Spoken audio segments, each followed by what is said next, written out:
There it is. But damn. I'm not as prepared as I should be because I decided to eat something beforehand, which was smarter of me to do. I don't have my dog or my phone. Hold on. I have to get my puppy. He's important.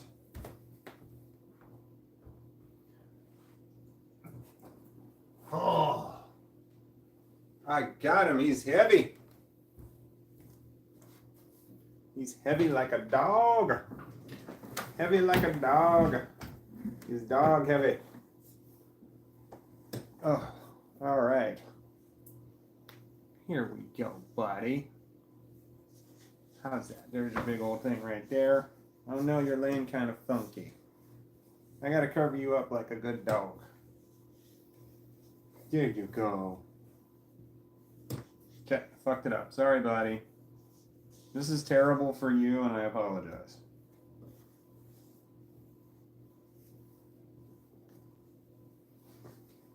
You gotta do a little butt lick or something? What are you doing? You're all getting all weird.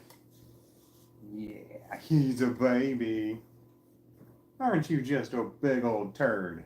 Yes, you are. Wiener long turd. All right, hello. I'm getting my shit together. I'm a mess. I'm sorry for the delay and everything.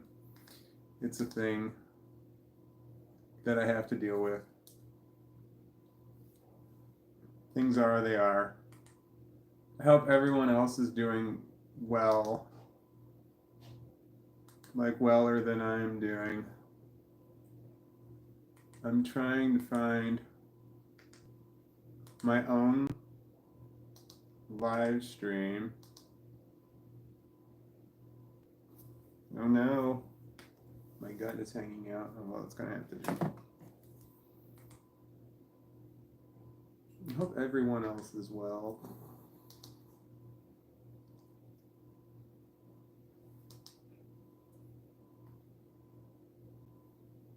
Saturday evening. I'm trying to find Saturday evening and I can't find it.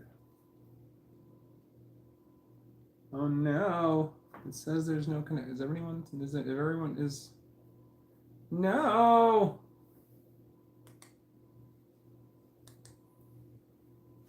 Friday evening. No, that's not right.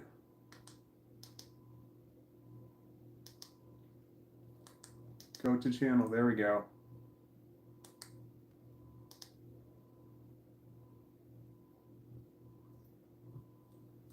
Okay, that one works. No.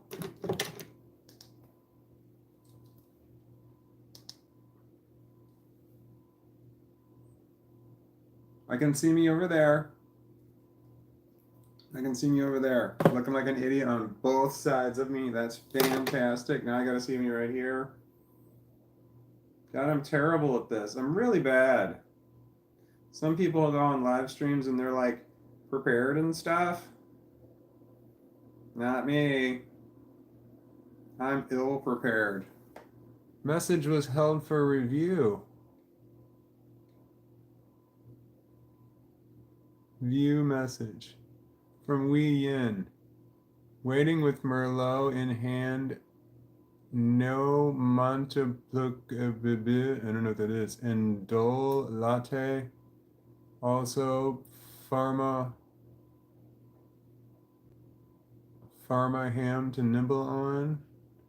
Master of the House from Les Miserables playing on Alexa. I'm right cultured. Oh, I'm a right cultured cunt. Okay. That's why I think it was the cunt word was why it was not allowed. I'm going to hit the allow that one. There we go.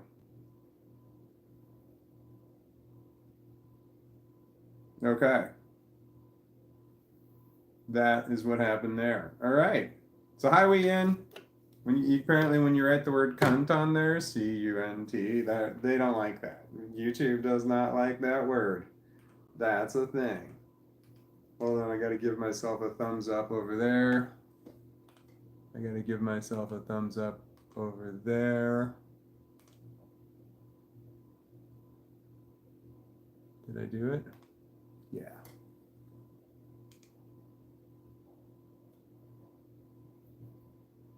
Yep. Bernie Loft says, give me a yo and give me a duh. I wish that he was more wanting to do that. Can you see him? He's in the bottom of the screen. This is his little head right here. Oh no, I'm watching this on the wrong one, so I can't see the messages held for review. Except over here. Which makes me look dumb. Okay. Ash says, fucking fanny flaps. I'm gonna hit the show button, but I don't know what that means, Ash. What's a fucking fanny flap? I gotta switch, hold on, I gotta switch my account back to my other account so I can see the... Damn, I don't even know what I'm doing. Okay, here we go. So I can see the messed up, the ones here. Fucking fanny flaps. That's from Ash, says fucking fanny flaps. Fucking fanny flaps. That's just kind of fun to say. I recommend you try saying that out loud just because it's fun to say. Fucking fanny flaps. Wait, I can thumbs up it. Did I get 6? I got 6 thumbs ups now. Thank you. 4 of those 6 thumbs up are mine. Okay. I have multiple YouTube accounts, so I go through and like right now I'm watching it, and here's one, and I'm watching it on another one and another one, and then I just turn to this one off of this one onto another one, just so I can like my own stuff. No, I can't see I just realized that the ones that are messages that are held for review, no one can see the messages held for review, except for myself. When I'm logged into my own account, and I normally log into another account, which means that I was missing all the messages held for review, which is sad because some of them are funny and some of them are reasons that I would need in order to, block somebody forever from my channel. I've done that, block people from my channel. I've blocked a lot. I looked at there's a lot. There's like 50 on there. I want to see. I'm not sure. It's not a real good method. It says on their block, there's a place you can go and look at blocked accounts. And then they list them like horizontally, and then it goes down, but they're listed by the size of the name of the handle, the @ name. So some are long, some are short. So each line has a different number on there. So I couldn't quickly count all of them. I would have to count them individually, and I don't want to do that. So I'm just estimating somewhere between 50 and 100, but I haven't checked it in like 6 or 7 months, maybe not even this year. There are a lot on there, but I've definitely blocked some more. Some people need to go. When you report somebody to YouTube, they're automatically blocked from your channel, and I've reported quite a few people. You have to insult me a lot before I'll report you. But if you insult somebody else who comments, then I'm gonna report you right away. That's what I do. It's my thing. Hold on, there's another message held for review. I think that's awesome. Okay, here we go. Bernie Loft says, fucking fanny flaps, lol. Does it compare to fucking saggy testicles? I don't know. Can you type in fucking saggy testicles by itself? And let's see if that's held for review also. Oh, I'm going to let that one show. If you type in fucking saggy testicles, I don't know if that will be blocked or not. But fucking fanny flaps does. And I don't know what a fanny flap is. Is it like a butt cheek or something? Fanny flap? No, the fanny flap is like if you're wearing a onesie, that's what's held on by 2 buttons so you can pull it down and you can do your business on the toilet without having to take off your onesie, which seems like a recipe for disaster. Like you're gonna wind up shitting or pissing on yourself, or it's gonna wind up just going into the toilet. I don't know. I think I'm losing my sanity by thinking about the fucking fanny flaps. Fucking fanny flaps. Fucking fanny flaps. Fucking fanny flaps. And Bernie Loss has put them together. What do you get? Yoda. Oh yeah, wait, I missed. There's a whole lot of time between those two. When I read that and the other one, but yeah, Yoda. He's the best, isn't he? Ash says, "Judge me by my size, do you?" No. What do you mean? Like your name, Ash, is only 3 letters? That kind of thing. I don't know what you mean by judge you by your size. Wait, what are we talking about? And then Bernie Loft says, only always, Ash. What does that mean? Judge you by your size? See, I don't know. I don't know stuff. I don't pay attention. Maybe there's something happening and I don't. Do I need to do drugs? Need. I got a message on my live stream yesterday. It was whilst I was sleeping. I live streamed whilst I was sleeping. And then when I woke up and I read the comments on there. Someone had said to me, and I forgot who it was. Oh, said, I need to stop smoking pot. It's not doing me any favors. It's awful for me. And the way that it was worded, I was just like, yeah, I know. I gotta take my glasses off because I'm having trouble reading stuff. Then I can pull it right up to my face like this. Which is really nice, isn't it? Pulling it right up to your face. Ah, my eyes now. Oh, yeah, this is good stuff. Oh, this is good. Yep.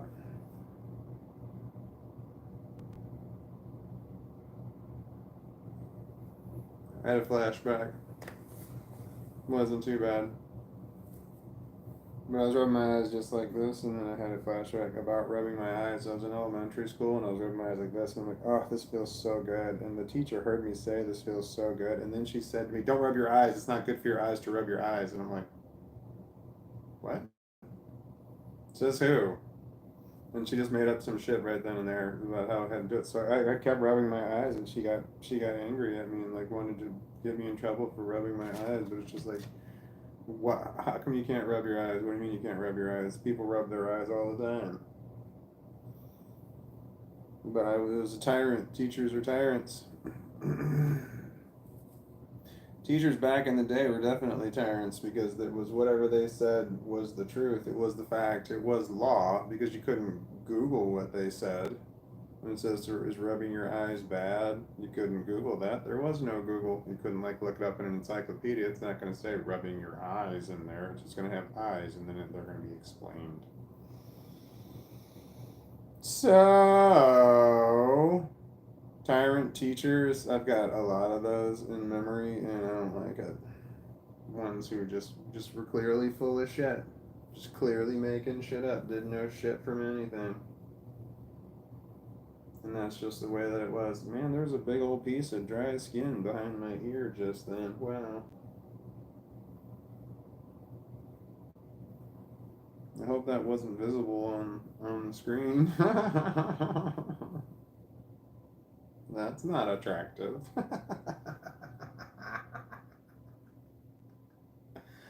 Ah, I know, right? Do I ever really talk about anything important? Or do I just ramble about nothing all the time?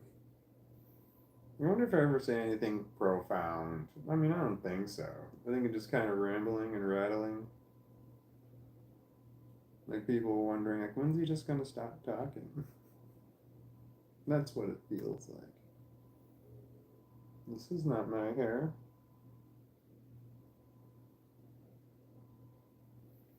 Yep. Okay. Yep. Ow. Ow. Ow. Ow. So I'm letting my hair grow out. And I don't know how long I want my hair to grow. I don't know how long I want my hair to grow. Like, I don't know how long I want it. There's a point when it's like too long, where it's just too much. It's just too long. And I don't want it to be too long. So, but I want it to be longer, I want to say. But my hair is kind of fried right now. Like from here, it's like half of it is all fried because I put sun in my hair, which was, it's a spray shit you put in your hair and then you use heat to activate it and then it makes your hair lighter in color. And I did that to hide the grays because I have gray hair. And if I lean forward, you can see there's gray hair in there right now. I probably have to wind up dyeing my hair in order to get the gray out. Haha. The way that you dye your hair to get the gray out is you use a light color. You don't use your hair color. That's a natural hair color. You want to use a color that's a lot lighter than your current hair color, and then your hair will maintain different colors. I don't like it when I watch like TV shows or see somebody in person and their hair is all one color. It's like, man, unless your hair is like black, and then your hair can all be one color. But if your hair is like brown, any kind of brown, it's not one color. It's a bunch of different colors. That's just the way hair works. I'm like watching TV and I always notice when somebody's hair is just all one color. It's a thing like, oh, you dyed your hair. It's like you just need to dye it better. And it's like you see these TV shows with people who have their hair dyed poorly. Do they just have a low budget or something? Can they not get that? Can't they get that fixed? Just to add some highlights or something? I don't know. It doesn't seem like it'd be that expensive to add highlights to somebody's hair. I guess. I got a cut on my arm right here that's mostly healed, and then I got a cut on my arm right here that is not healed at all, and they're in the same pattern, in the same place. That's really strange. I feel like I'm easily distracted. I was playing Fortnite all day today. I live streamed it, but then I messed it up, and then I live streamed it. Excuse me, that's disgusting. And then I live streamed it again. I had pesto for dinner, pesto sauce. I just thought of that. But I don't know how to live stream myself playing the video game. I only know how to live stream myself or the video game. I don't know how to live stream myself and the video game. And I need to figure that out. I'm looking at like, well, maybe I can play it on a TV behind me or something. I can get another TV and play it at the same time behind me. It's just a terrible, terrible idea. There's got to be an easy way to do this, and I don't know how to do it. Shit. I got all my drugs out in order to make drugs, but then I rolled 2 joints yesterday, so I've got one right here, but then I also have the one that that's not it, that's Altoids.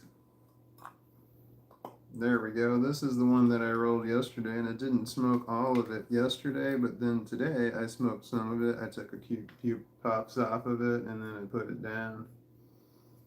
So I could do that one again. I think I want to put concentrate on the end of it, but I know that's just a recipe for disaster, but I'm going to do it anyway because I don't need to add any more to it. I don't need to smoke what I have. Adding more to it just makes me feel horrible, but I'm going to do it anyway because I hate myself, so why not,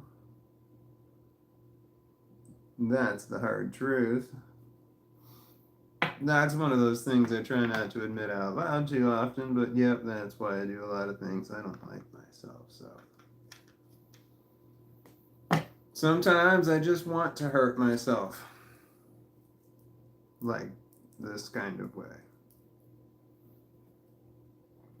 Alright, there we go. Smearing the shit on. Oh shit, it didn't want to stay. Oh shit, the cherry broke and then it fell. Oh shit, I fucked up.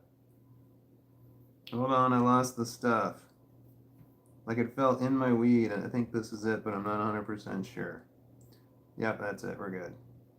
God, I hope that's not hair in it. Oh shit. I think that's just part of the plant that looks like a little hair. Can't be one of my hairs are all long. Oh wait, I can pick up this cherry and then I can push it right there. Boom. And use it as glue. This is a terrible idea. Obviously, it fell out again. God, I'm dumb. Why am I doing this? I'm doing something so dumb. This is a dumb idea.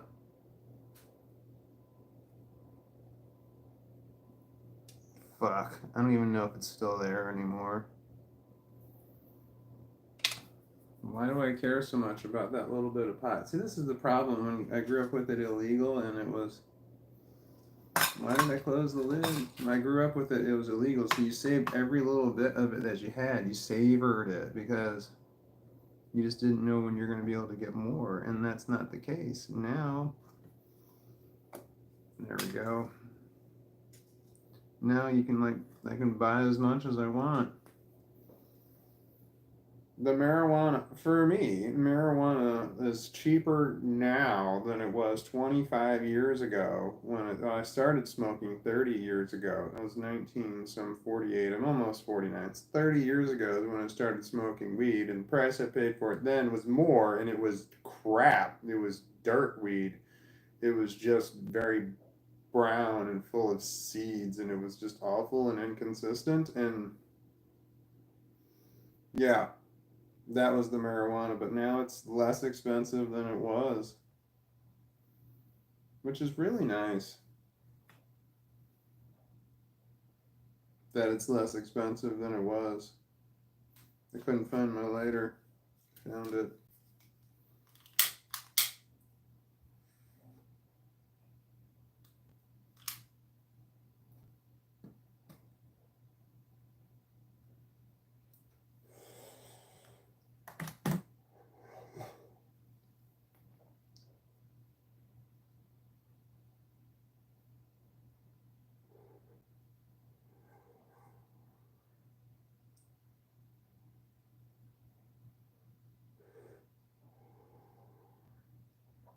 I wish my grandfather was still alive and in good health, because if he were still alive, he was in bad health when he died, so he'd be in worse health now. I wish my grandfather was still alive and in good health. I say that because I smoked this and I thought of my grandfather. My grandfather didn't smoke pot. As far as I know, he told me he never did. He did smoke cigarettes, but he quit like, I don't know, like decades before I was born.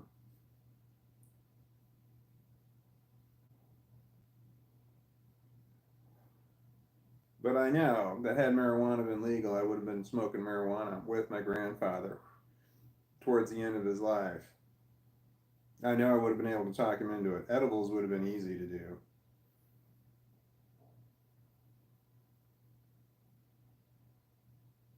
But it wasn't legal then. But it is now. I miss my grandfather. He was a good guy. And my grandmother.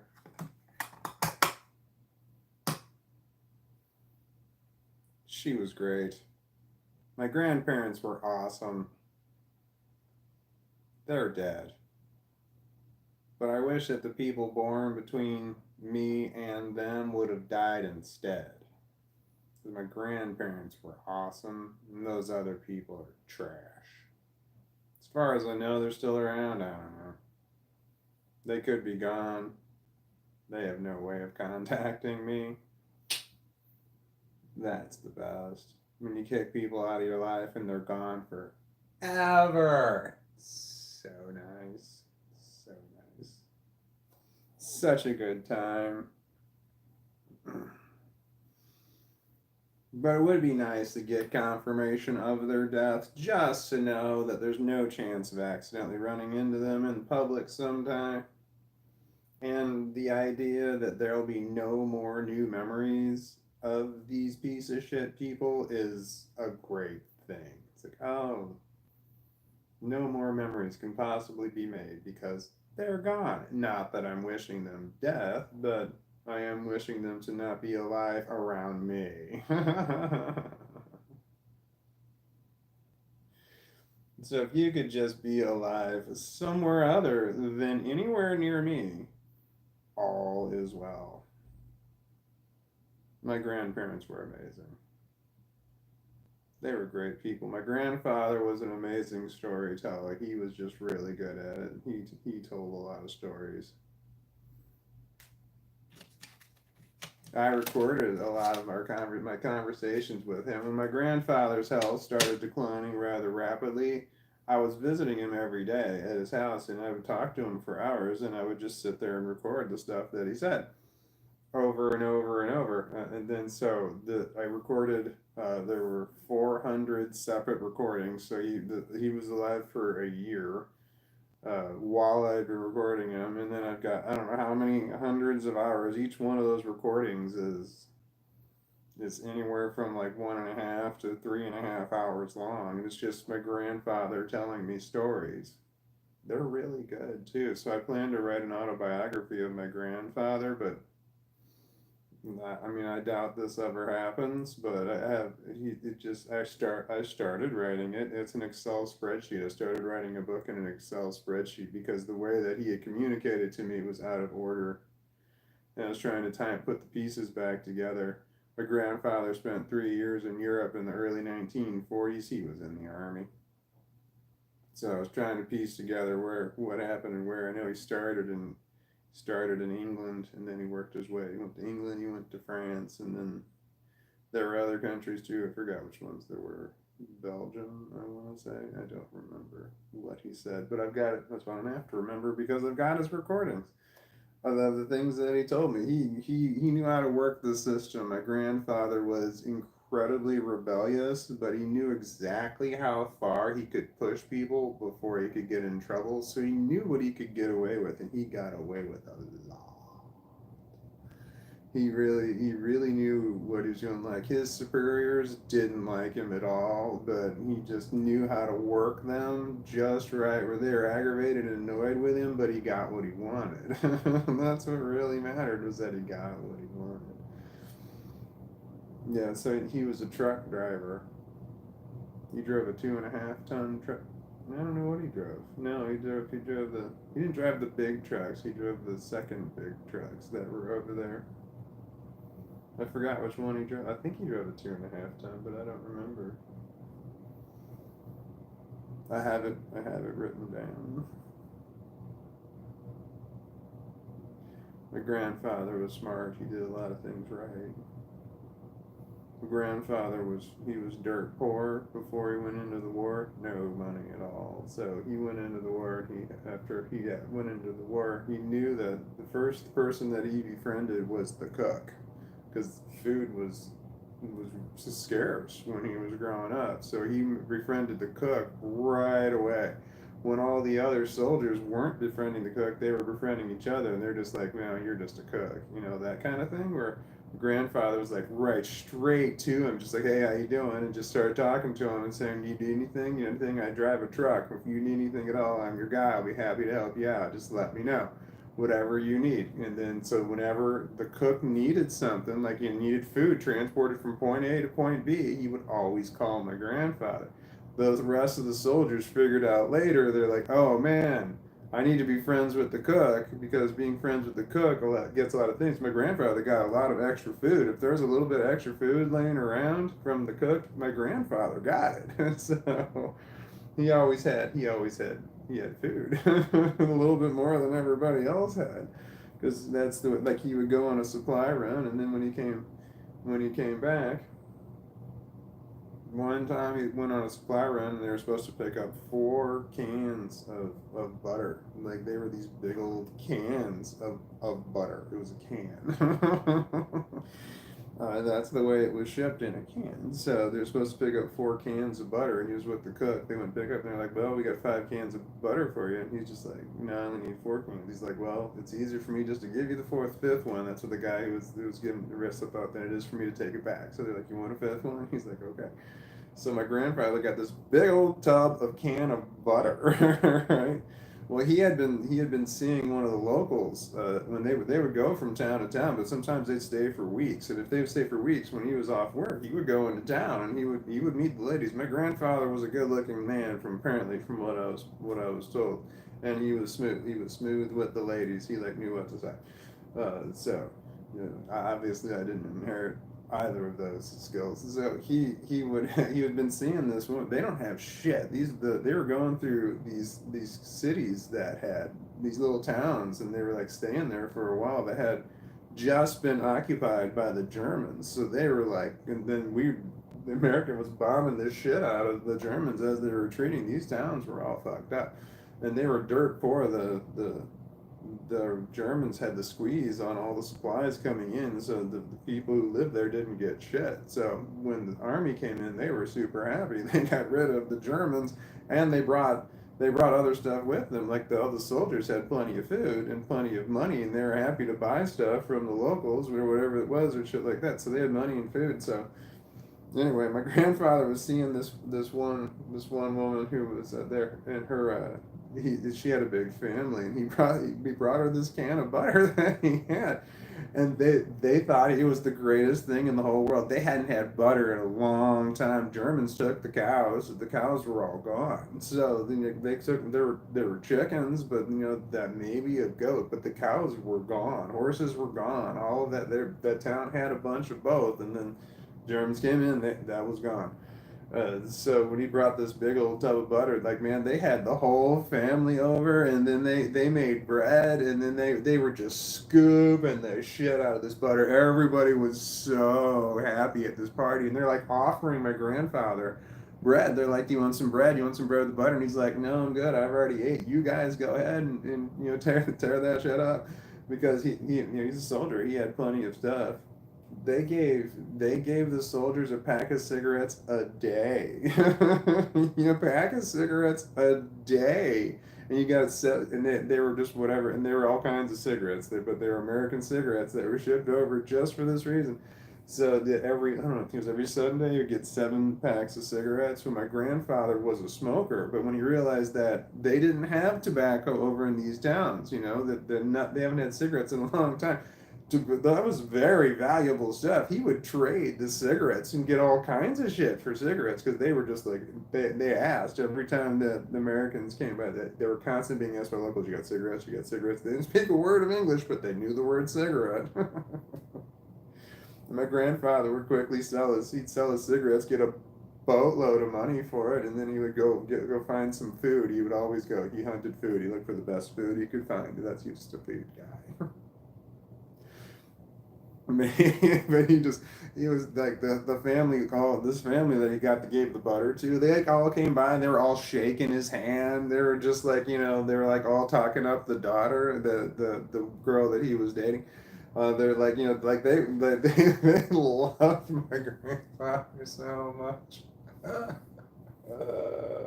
But he only stayed there for a while, and that's it. And then they have to move on. You can't take anybody with you. So, and it's like they know the deal. The locals knew the deal. But anyway, it didn't stop all these women from falling in love with my grandfather, even though he's saying, "I'm not here for a long time. I'm only here for a little while." But they're like, "No, no. Don't you want to get married?" They wanted to marry him because they thought the Americans were fabulously wealthy. Well, compared to them, they had everything taken away from them by the Germans. Just to make sure there was, yeah.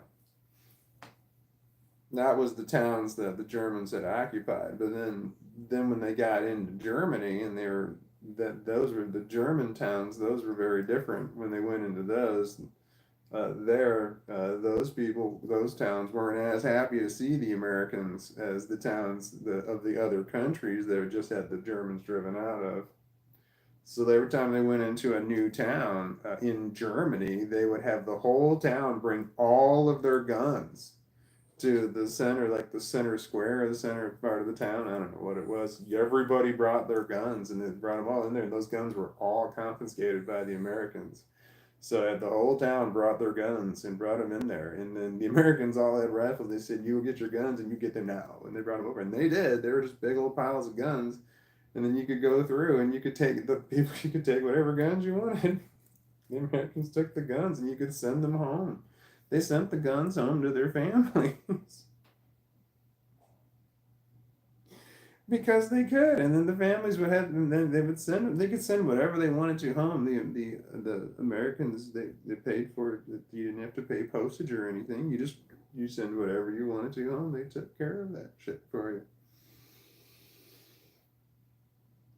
So my grandfather, they found this textile plant that had fabrics and stuff like that they went into. It was completely abandoned because these towns were wrecked. So he went into this wrecked textile company and he found some fabric that was like really nice. And he's like, "Oh, this fabric's really nice." And then he took a bunch of it and he rolled up some guns and he sent it home to his family in that fabric that they had. And then because his family was so dirt poor, they were wildly dirt poor, that he knew that his mom, what he called her mama, he said his mama was going to he would make that into dresses for his sisters and stuff like that. She would make that into clothes. Anytime they had extra fabric, she would make it into clothes. She was really good at it. So he just sent all this fabric in there, and like his commanding officer just like, why do you have your guns wrapped up like that? You don't have to have your guns wrapped up like, he's like, yeah, I just want to make sure the guns don't get damaged. And like his commanding officer was like, whatever, all right, fine, whatever. Because it was just some really nice fabric that he had sent home for the guns.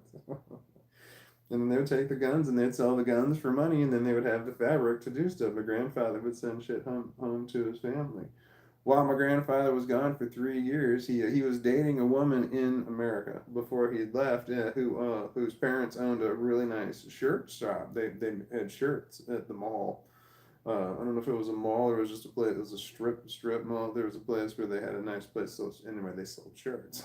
So my grandfather had a couple of really nice shirts, and then he goes off to the war. And while he was gone, his mom gave away all of his clothes and basically all of his stuff while he was gone. And when he got back, he's just like, "Where's all my stuff?" And she's just like, "I thought you were gonna get killed over there, so I gave it all away." That's what his mom said to him. And he's just like, I had some really expensive shirts in there. She's like, I know. The people I gave them to were really happy to get them.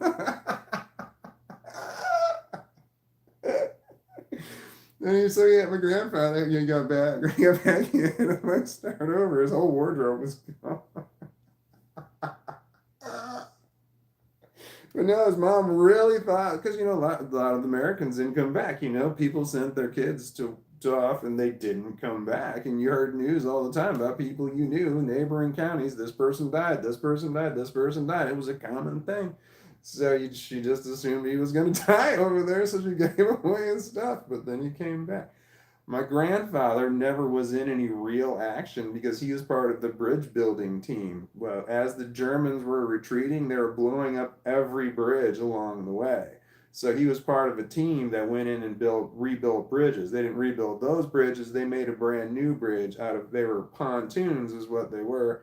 They were really big containers of air. There were two of them. And then there was I don't know if it was concrete or metal or what the hell it was made out of, but there was 2 lanes that you do. It was just a section of the road, 2 lanes. So like they would line these things up. So they had these really big trucks that would bring these in, and they had a team that would just connect them all together all the way across so that you could get vehicles across and shit like that. My grandfather drove one of the smaller trucks. It was a big old box truck, but he had the parts in there. He was the parts guy. He was one of the parts guys. There was more than one, but they had the parts and pieces in there for when they were building those bridges. And he just had to sit there, and he stayed on the bank. He stayed on the shore while they were building. Cause the trucks were just going dropping these pontoons off and then coming off and dropping them off and coming off. They had a system. They did it relatively quickly. But he just had to sit there whenever they break something or need a part, run out of something. He would get in his truck and he would run down that bridge and he would give it to him, and then he'd run back. And that's what he did. He just stood there on the side all the time.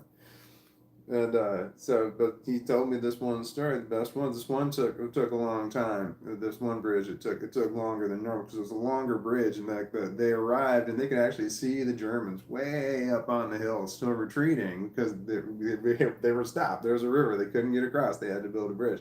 So here comes all the Americans. They're out in the Allies. They're all coming to this one spot, and they're waiting for the bridge to be built. And as they're showing up, there's someone's in charge of that area, and then someone who outranks them comes in and says, no, I'm in charge. Someone who outranks him says, no, I'm in charge. Like, now a couple hours pass and now I'm running the show, and then now someone else is running the show, and they all want to run the show right there where the bridge is being built because they need to monitor the progress. I don't know what it is, but these guys would start wandering onto the bridge. These high-ranking guys, they'd show up and they want to check on the progress or some shit like that to see what's going on. And my grandfather, the lowest of privates, talking to the higher up guys saying, hey, you've got to get off that bridge, because if I got to get on there, I got to get down there, I got to get back. And these high ranking guys were like, yep, I'm sorry, my bad, I'm going to get out of the way right now. And he said he loved it. He would just you got to tell these guys, you need to go. And he said there was one guy just like, what? Who are you? And why are you talking to me that way? And then he just looked over at his captain, and his captain came running over and ran down there and talked to the guy, and just like, you got to stay out of the way. Even though he was outranked, just like, we got to get on there. We got to get on there. But that was one of the best. He said that was one of the best days that he ever had down there. Was when he got to say that. He was talking to guys that clearly outranked him. He got to talk down to them because he was literally standing up on a hill, also literally talking down because he was just up on the hill further while waiting with the truck. And he was yelling. He was like, "Hey, you gotta get off that bridge. You gotta get out of my way in case I gotta get on there." Anyway, my grandfather had a lot of really good stories from the war. They were fantastic. Oh my God, can I tell you another one? Is there anybody here to stop me or say no?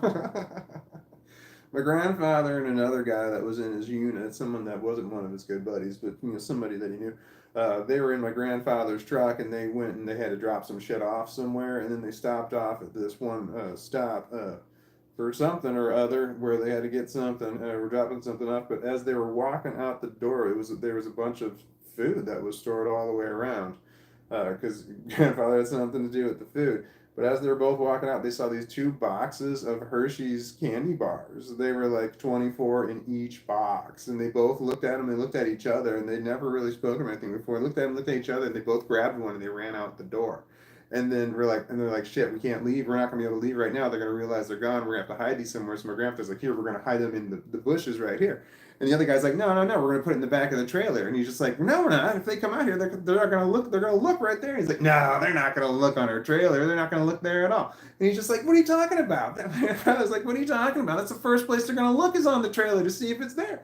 And he's just like, no, no. He's like, my grandfather's like, nope, screw you, man. And grandfather grabbed the box out of his hand and hid them in the forest. And then it was just as soon as he hid them in the forest and came back out, that they came running out looking for those boxes of candy bars. They're just like, hey, did you see the boxes of candy? Did you take the boxes of candy bars? And they're just like, what? No, no. What the hell are you talking about? And they instantly looked in the back of the trailer that they had, and they looked at everything, and they completely searched it. They looked in the search of the cab. They looked under the wheels. They looked all over for those fucking candy bars. And they're like, well, okay, I guess you didn't take them.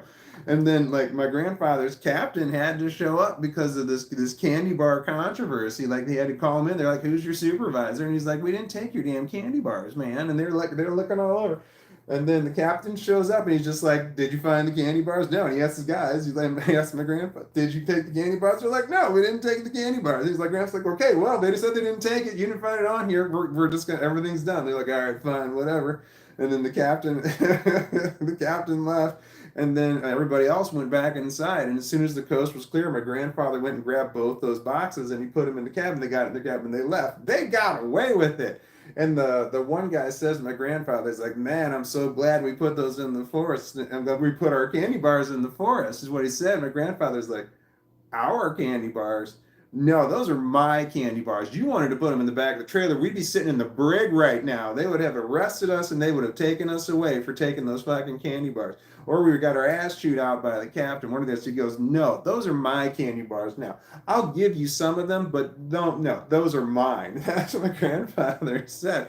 As my grandfather's driving back, and the guy's like, all right, all right. So my grandfather gave him 4. Each box contained 24 candy bars, 24 or 12. I'm not sure, but in that time, the Hershey's candy bars in the Army where they were, they didn't see them. They got a little bitty Hershey's bar in their lunch sometimes, but no, this was the full size candy bars right there, and they hadn't seen those since they got into Europe. So that was gold right there. So my grandfather, when he got back, he gave them to all of his friends, shit like that. The captain later comes up to my grandfather and goes, "I don't know what happened, and I don't want to know what happened, but I better get a candy bar out of this." My grandfather said, "Okay." So later on that day, my grandfather took 4 of them and he went to a captain's barrack and he put them underneath his pillows. Barracks, I don't know what it was called, their temporary place where he was, and he put 4 of them underneath his pillows. And that was the end of it after that. Then it was all said and done. My grandfather was the man when he came back.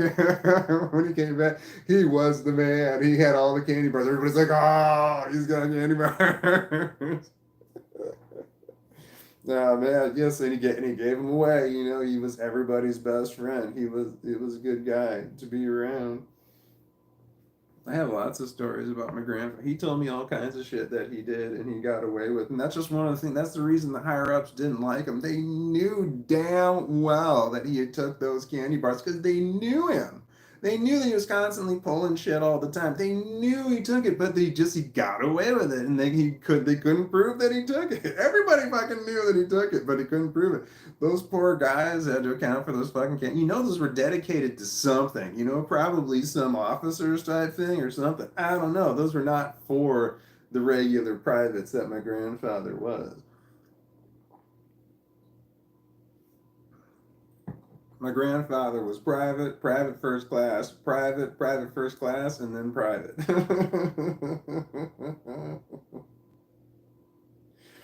He did some shit, let me tell you.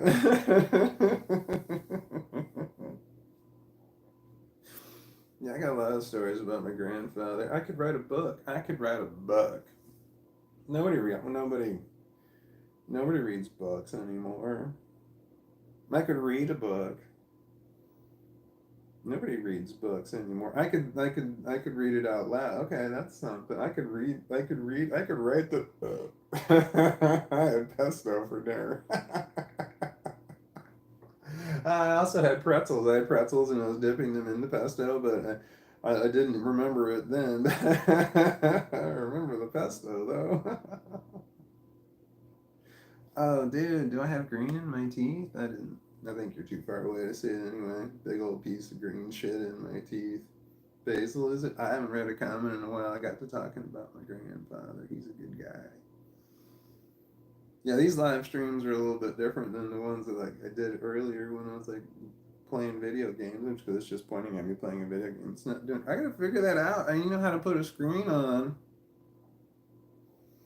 where I can like up here is the video game that I'm playing, and then down here is me playing the game.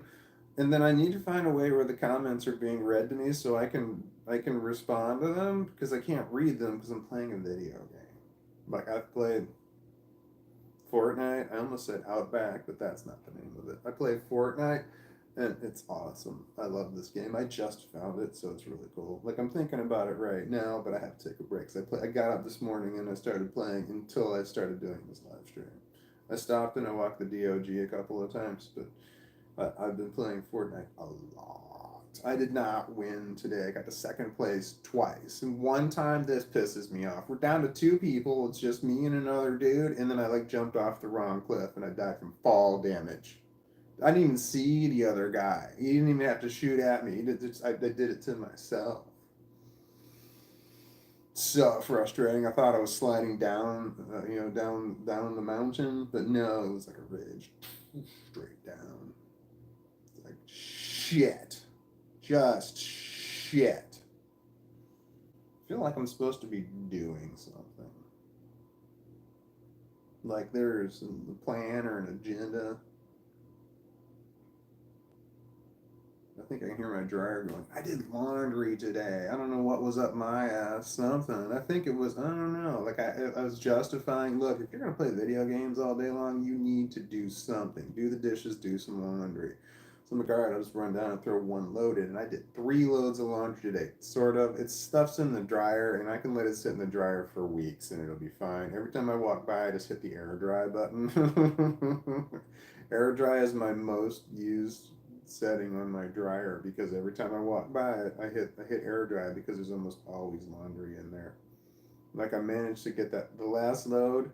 If I can get this right, and I don't get it right enough, but if I know it's going to be the last load of the day, I need it to be towels. I don't care if my towels are wrinkly. That the shit doesn't bother me at all. My last load is towels and socks. That's what I do those together, because then I just put them in the dryer and I blast them. I just I dry them all the way. So I don't care if my socks aren't going to shrink. So then I can just go by and just air dry it, and then they come out. They're dry, but they're wrinkly. I'm okay with that. So the last load I threw in there it's not towels. I fucked it up this time. I fucked it up. I could have put another load in, but I knew that I'm not going to make it back down there. I got 2 loads sitting right here. I can show you. Hold on. Do you want to see? I don't even know if anybody's in there. Probably not. All right. There's the laundry on my chair right there. Bam. Okay. So I have 2 loads of laundry over there. I'm not reading any comments. Nobody likes the guy that doesn't read the comments. You said YouTube doesn't like the word we yin used, lol. I did, yeah, it does not. Bernie Law says fucking fanny flaps, lol. Does it compare to fucking saggy testicles? Oh yeah, I remember that one now. Oh wait, the message is held for review. Yeah, it's vagina and labia, lol. Ash says it's vagina and labia, and that was held for review. Let's see here. Ash says, now fanny flaps will be my verbal stim for a week. Fanny flaps? Ash says, I'm working on the bad comments, Walt, and then I block. They will move on eventually. Big bag baggins. That one, no, ball bag baggins. That was not blocked, but it's vagina and labia, lol. That was blocked. I don't know why vagina and labia are just the actual terms for the part. Why that would be blocked, I don't know. It wasn't used in a rude way. It was just, I don't know. Excuse me. I had pesto for dinner. Bernie Law says, fanny flap to me is a private, delicate, lady only body part. A fanny flap to me is a private, delicate, lady only body part. Oh, why is it called fanny? Like front butt kind of thing? Front fanny?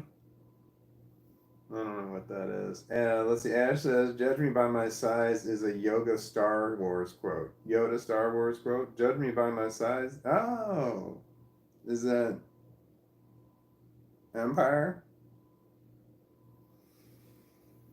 Ash says, "Oh wait, hold on, I just read that." Bernie Law says, and then I was just playing with my reply.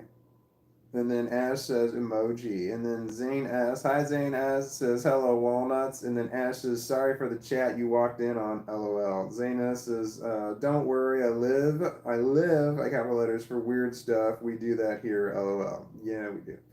Ash says, Walton, that's me. Have you ever seen the Yoda YouTube video called My Sticks Are Better Than Bacon? I have not. And then Zane S says, I love your chant, Bernie. I'm officially crowning you a cheerleader of the walnuts. What was the chant? I missed it. I'm really high. I feel like I didn't feel it in my eyes. Zane S says, I meant crowning, not crowing, lol. Wait, where did you say crowing? Oh, I love your chant. I'm officially crowing you. Crowing you. Oh, I think I heard crowning. I don't know what I read. Crowning, not crowing. Ash says twerk. Then there's a bird. That's a bird emoji. Oh, and I read what it was. That's strange. I normally just say emoji, but that one bird came to mind. Zana says, so do, oh, Walton, so do I. Oh, so do I, Walton. That one I got. Okay. Zana says, speaking of crows, I saw an entire murder of crows while on my balcony in my backyard. There were like more than 10, and they were everywhere. Zana says, and one flew past my head. I did that one time when I was working at a place. I said I was driving. I worked in the city. This is the way. This is part of it. One time when I worked in the city, I was driving into work and I saw a murder in the middle of the street. And I told this to people, and they're like, "What? You saw a murder?" I said, "Yes, I did." And they're like, "What did you do?" I'm like, "Well, I just drove around it and I went to work." And they're just like, "Well, did you call the police?" And I was like, "No." Like, why? Are you afraid of getting caught or something? Like, but no, what are you talking about? The police don't care. And I'm like, well, what did you see? I'm like, yeah, there was blood and guts everywhere, man. And it was a murder. And they were just like, well, no, this went on for a while. I drug this shit out. I've said the story more than one time. And then eventually I tell them, like, no, a murder is a group of crows. And then I said, they were just all around a dead carcass because crows eat dead shit. There's a word for that. Animals that eat dead flesh, they don't eat living flesh. They eat dead flesh. So there's a word for those. Don't know what it's called. Anyway, you can work the murder thing was hilarious. I remember it being hilarious. I've got over there on over there. You can't see where I'm pointing when I'm pointing that. Over there, and I've got it up on a high shelf that's above my doorway that I walk through. I've got 9 copies of The Raven, the book, the Raven by Edgar Allan Poe. And that's in case anybody ever tells me that I'm a nice guy. I can tell them, no, I have an unkindness.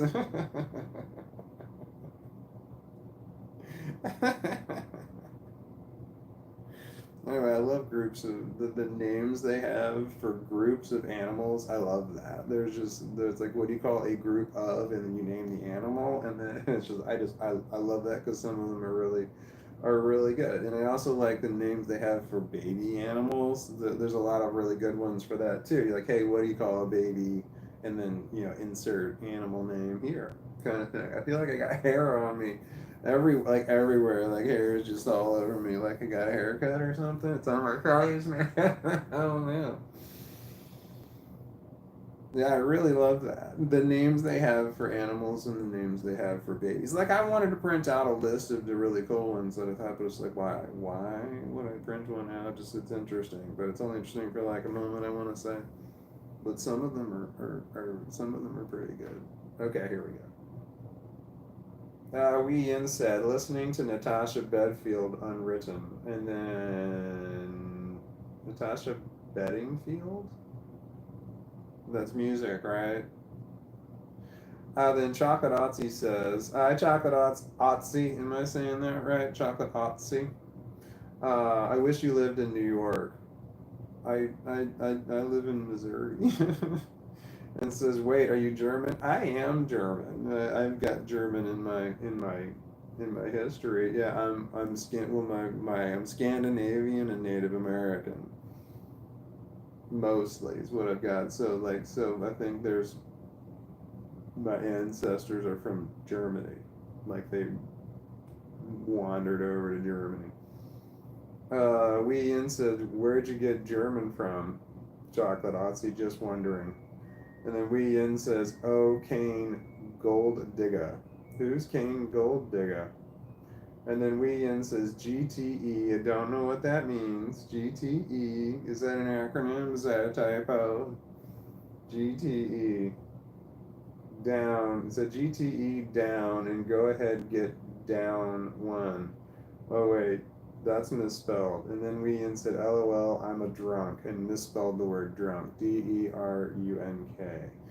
Wee Yin said, "This is a mess, Wee Yin." I think this is the word right. I'm not sure. It says, "I'm going to crisp me some Parma ham with M. Merlot.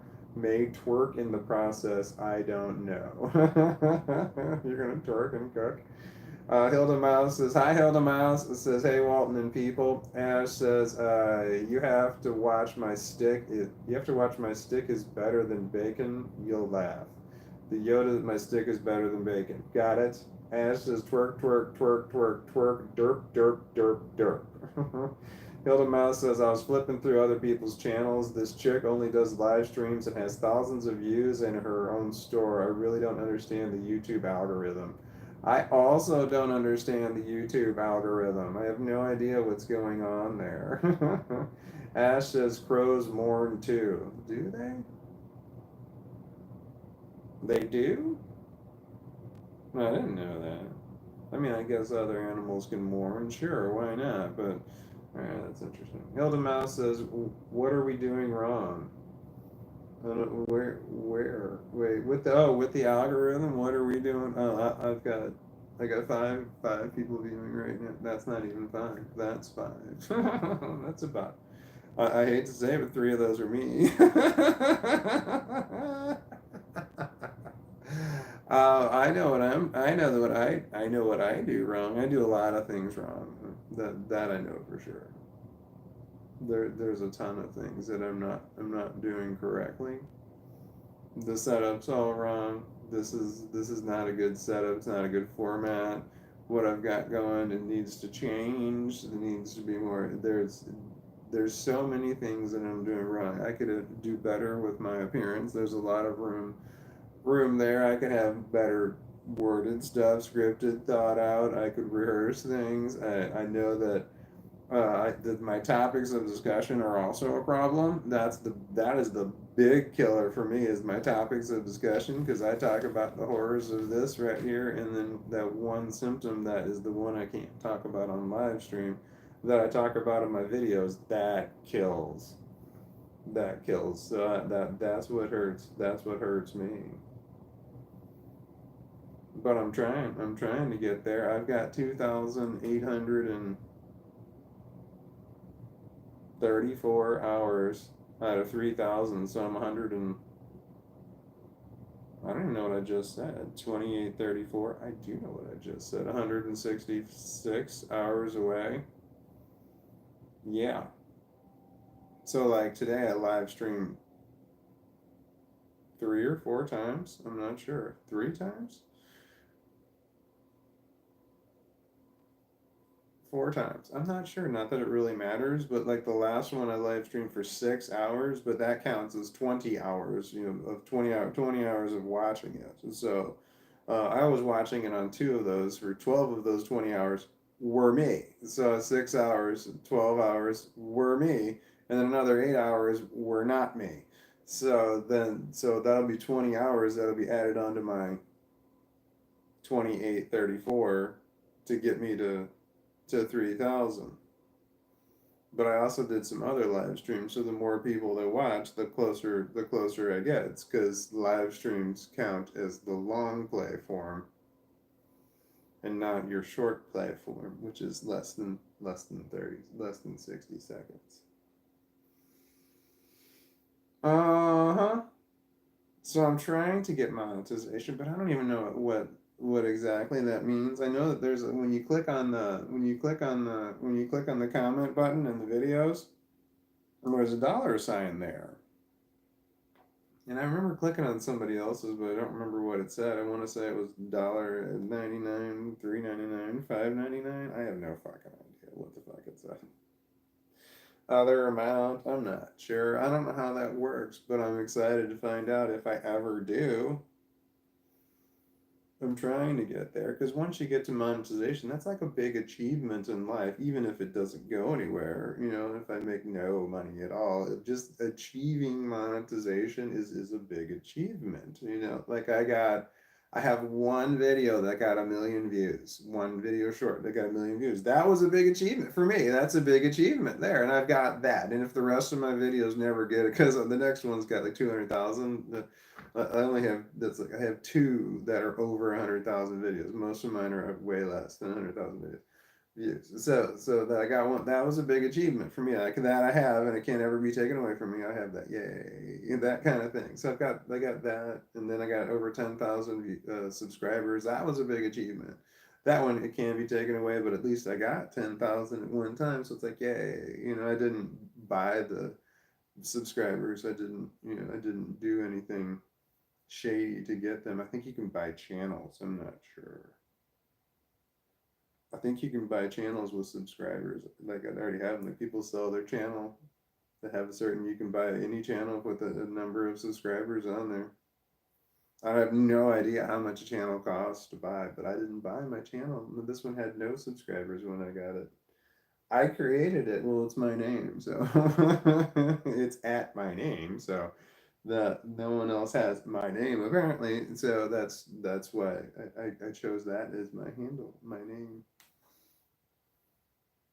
What was I talking about? I lost my train of thought. So I just got looking over here. I'm thinking about the marriage one. I got this little table right here. They got a bunch of stuff on it. It's like 2 foot deep by like almost 4 feet wide. So it's a pretty good size. There's a lot of stuff on there. But I'm not sure why I'm looking over here. I don't know what I'm looking for. Where's my selenite? Is that my selenite? Yeah, I got my selenite right there. That's good for me. It builds character. Now it's centering, recentering. I forgot what selenite does. It's not going to do what I want it to do if I don't remember what I want it to do. I think it's centering. I'm not sure. Can I put it behind my ear? I was never one of those pencil behind the ear kind of people. That didn't work for me. I think it makes my ears stick out. They stick out far enough. Not that they stick out too far, but no, I don't need them to stick out anymore.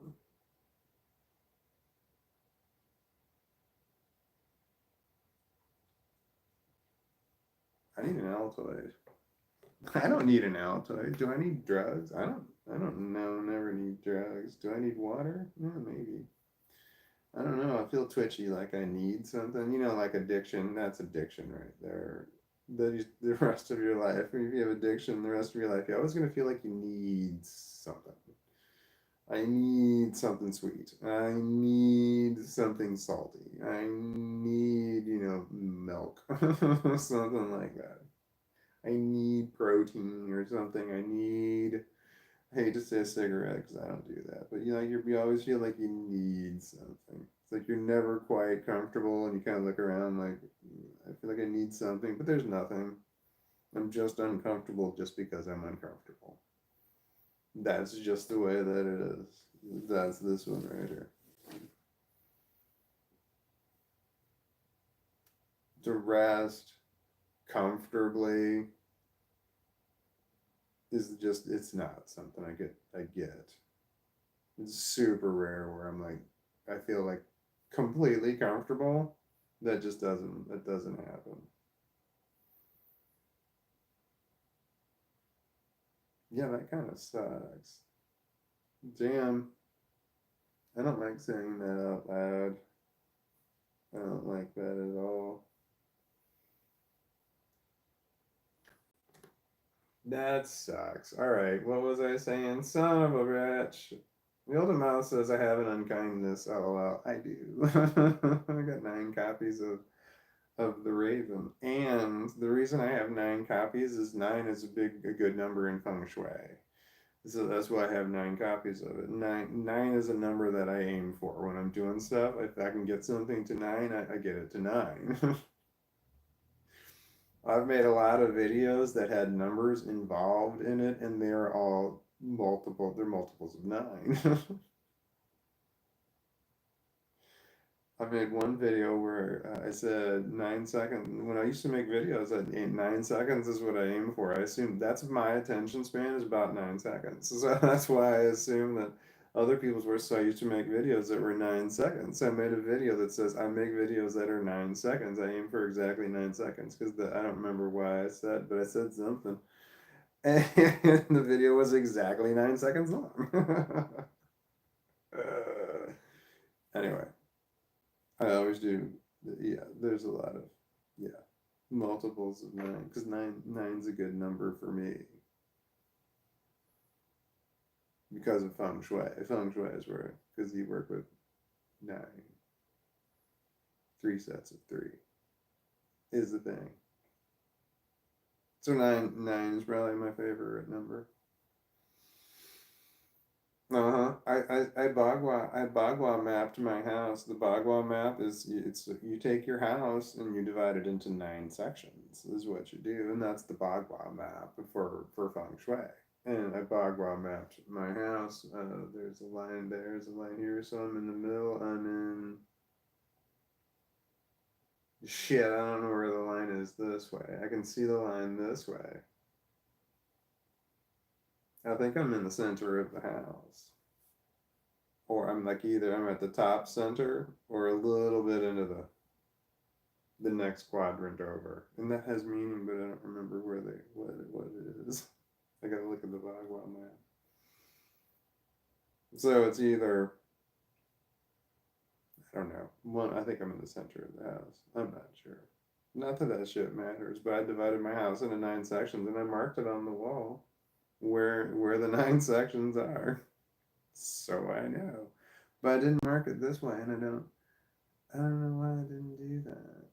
I should have. I know it was really fucking difficult. I mean, that was why. I mean, it was a struggle to measure. I had to measure the whole house from the outside, and then divide it up into sections on the inside. It was fucking hard. Because you got to get the whole the whole roof, and then I got an add-on structure. So I have my rectangular home with another rectangular add-on structure that was added on to it by one of the previous owners. It's a 2-car garage. I already had a 2-car garage, and then there's another 2-car garage. So I know it sounds fancy, but it's not. The lot is really small. It's 1.18 acres is what it is. So it's not even, what is that? It's less than a fifth of an acre. It's really small. And then there's a whole other section on there, so the backyard is almost non-existent, which is really nice. For me, that's really nice because I don't do anything in the backyard. I wasn't a real big no. There's not. I don't even like going back there. I've got a. So it's just when I mow the lawn, I just mow the front yard and one side of the house. Why am I talking about this? I divided my house. It was a pain in the ass to divide it into the Bagua map. Where am I? Let's see here. Hilda Mouse says, "I've been blocked by a lot of people." Question: Have I been blocked by a lot of people? Question mark. I don't see a lot of comments you're reading out. What the f? You don't?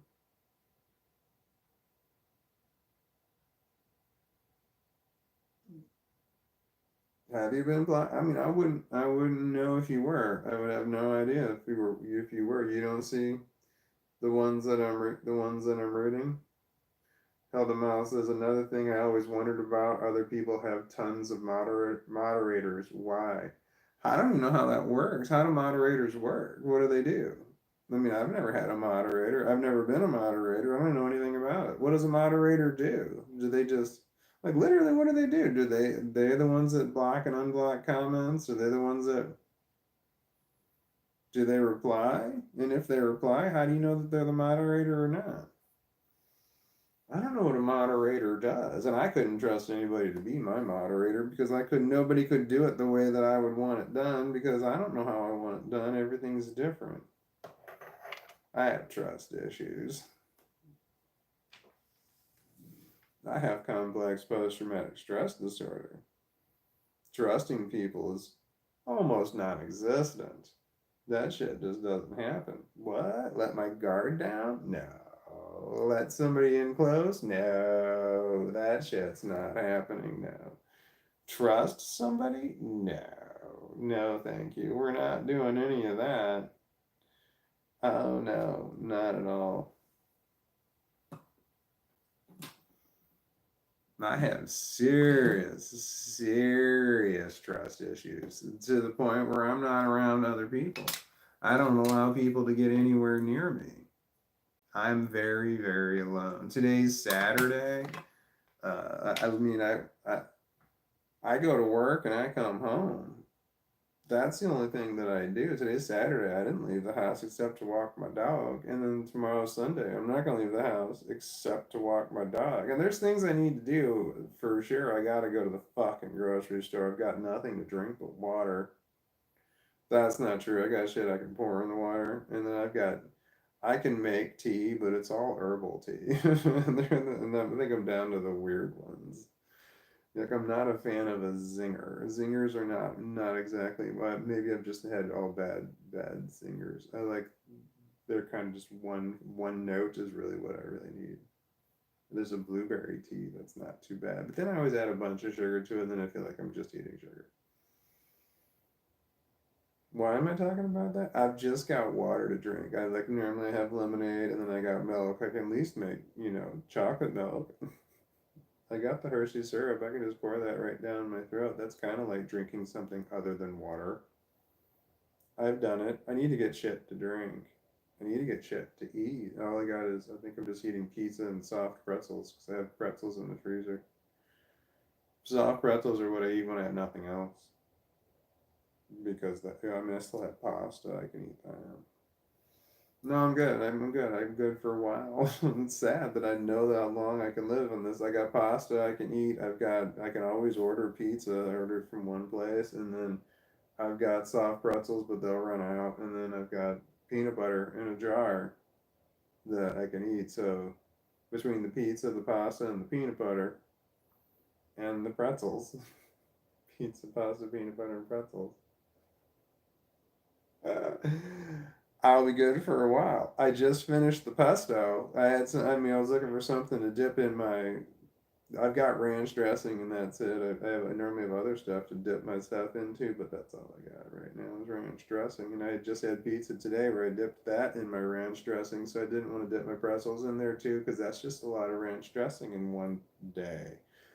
So I dipped them in pesto sauce. So I looked in the refrigerator and I'm like, oh my god, I forgot I had pesto. That was fantastic. I scooped all of it out of the jar.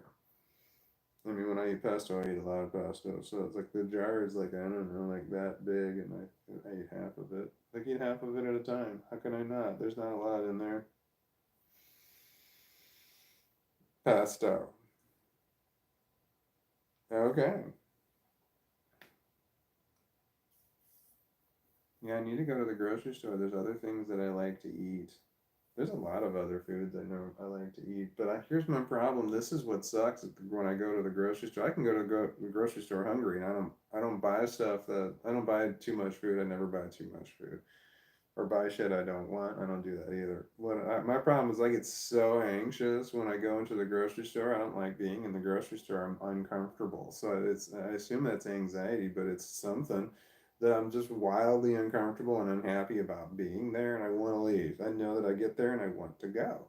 So I'm sitting there and I'm like, I'm looking at all the food, and none of the food looks appetizing or appealing. Nothing. Nothing does. I look at all the food, none of it's like, this is good. I know because I was in a grocery store and someone had said in a comment that I should treat myself to something nice. I'm like, I should treat myself to something. What do I want? And there's nothing that I want. And that's the problem. I'm in the grocery store and there's nothing that I want. None of them like, ooh, yeah, I want that. Ooh, that sounds really good. It doesn't. Everything I think about, and like it kind of makes me feel everything single thing I look at, even foods that I eat all the time. I look at them in the store and I'm like, like the idea of eating that makes me feel kind of queasy. And all of food, because I'm just unhappy and uncomfortable about being there. All I'm put off by all food. It's a problem. It's a serious problem. I've gone to the grocery store and I've just left more than one time because I'm like, I don't want any of this. I don't feel right. The way that I deal with this is I have to look at the food and be like, okay, I know I can eat this. When I'm hungry, I'll eat these foods, and it's just a very select, small amount of foods. I'm like, I know I can eat this and I'll be fine later. So that's how I have to buy foods. I know these are foods that I will find appealing later, just not right now. And it's difficult to buy foods that literally are turning your stomach as you're buying them, because I'm like, but then when I get out of the store with them, then I'm okay. Everything's fine. I'm like, okay, good. I got food. Thank God. And then I get home and I don't feel the same way about the food. I still don't look at it like, ooh, I want to eat that right now because I'm still getting over the fact that I just went to the grocery store. It sucks. I have to really be in the right place to go there. I have to be in the right place to stay there. And then when it's a recovery period, when I come home, and it's embarrassing to say that this is the way that I have to live, but this is the way that I have to live. Like if the thing is, if there's something the dog needs, I mean, I'll leave in a heartbeat. I'm just like, I'll go get something for him if he needs something. If there's a problem with him or something, we're going right away. But or if my kid calls and needs something and that requires me to go somewhere, that I can instantly do. But if it's something for me, I put it off because it's an ordeal. It's an illness. It's mental illness. I have mental illness. These are things that should not happen. I should not feel this way when I'm in public and when I'm around other people. But I do. I feel a certain way. And it's horrible because people are we're social. We're social creatures. We're supposed to be around other people, and I can't be around other people because it's awful for me because I have complex post traumatic stress disorder. I can't. Other people are tough. They're really tough. Yeah, yeah, it's tough. People are tough, but the grocery store in general is tough. I mean, I don't know how much different it would be. It would be different if there was nobody there, but I think I would still have problems because I go when there's like less people. I should go when there's less people. Maybe I should go like early in the morning. Oh, that's not a bad idea. So it's open 24 hours. I get up at 4 o'clock in the morning to go to work anyway. I could just get up at 4 o'clock in the morning and go to the grocery store. Because I don't like going to, I had pesto for dinner. I don't like going to the work. I feel, I mean, I get, sometimes my stomach really turns just going to work. And it's nothing to do with my work. It's just the fact that I have mental illness. So I have to, so it's sometimes just a real struggle in the morning to get there. I'm awake. It's not a struggle because I'm tired. I'm awake. I don't have that kind of problem where I'm like dragging ass in the morning. No, I've conditioned myself to just I have this. I just go through the routine. I go through the motions in the morning, and then I don't have to actually think about how tired I am. I just have to do the routine. It's just that easy.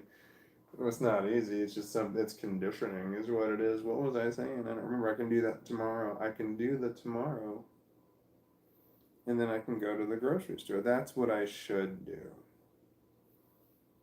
Because both of those things require. I mean, I know I'm going to get up and go to work. The idea of getting up and going to work, makes me feel anxious. I don't have to go until Monday morning, but it's Saturday and I'm already anxious about work. I don't relax. I can't relax. I've been on numerous vacations and I can't relax. It's so difficult to just not. It's just difficult. I can't mentally. I can't get there. I don't even like going on vacations because of that. It sucks. Well, I think that might have some agoraphobia problems too. That's probably that I got issues. Let me tell you.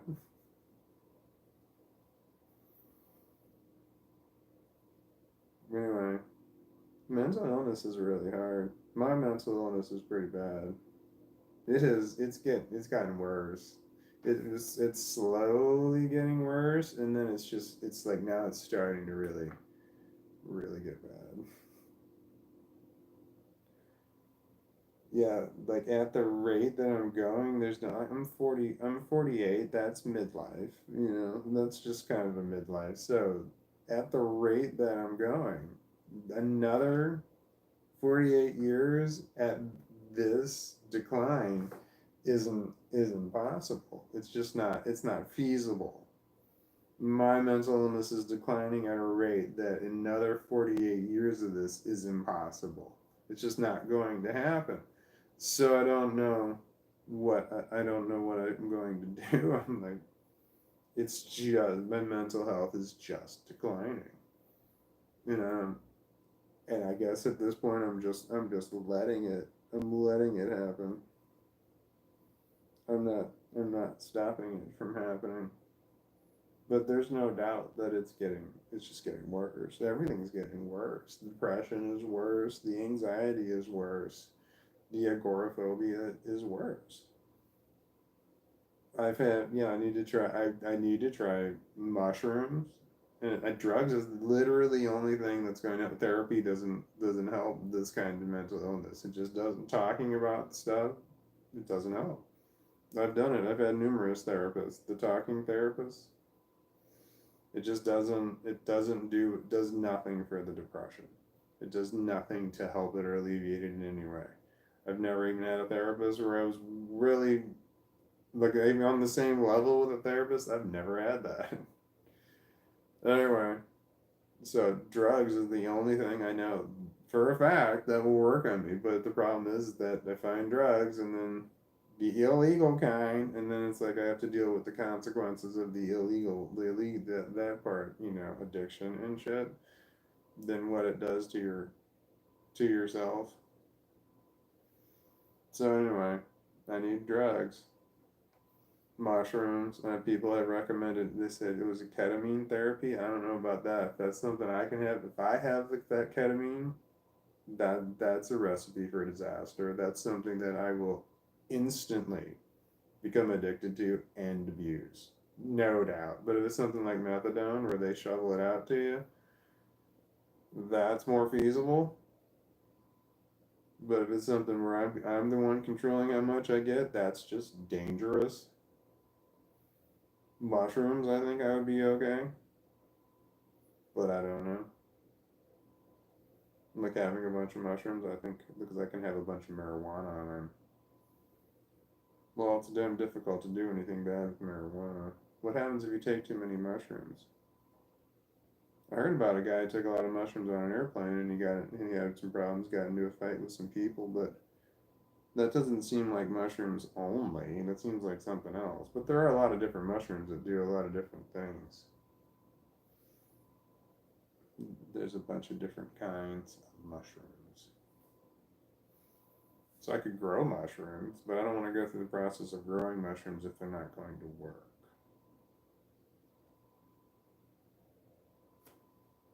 Mental illness. I don't like calling this one a mental illness, autism. I don't see my autism as a disability. It's just the rest of the world's reaction to my autism is a disability. But some people have autism a lot worse than me. And it's definitely a disability in those situations, like the not being nonverbal. That's difficult. That's debilitating. You got to be able to try and talk. Communication is important. I would say communication is important, I think. Well, that's true. Communication is important. Sorry, I drifted away as I was saying that. Sometimes I absentmindedly say things and I don't think about what I say. So I might say dumb shit, but I don't think I do. I think dumb shit registers. I'm like, oh, that was kind of dumb. What I just said, that was kind of dumb. I say that. I need more water. That's not enough. Like, I'm not thirsty, but this is all I have drank, and I have this one and another glass of water.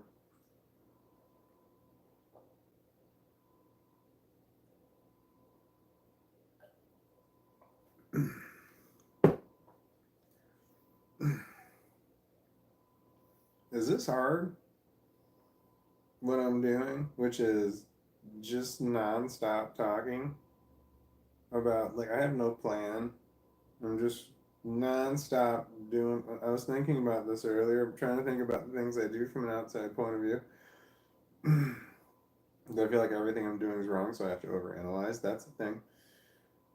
Is this difficult if you were for for people? I'm not going to call myself, or I was going to say normal people, but regular people, other people who don't have all kinds of fucked up mental illnesses. Is this shit hard right here? Talk just literally non-stop talking for hours on end.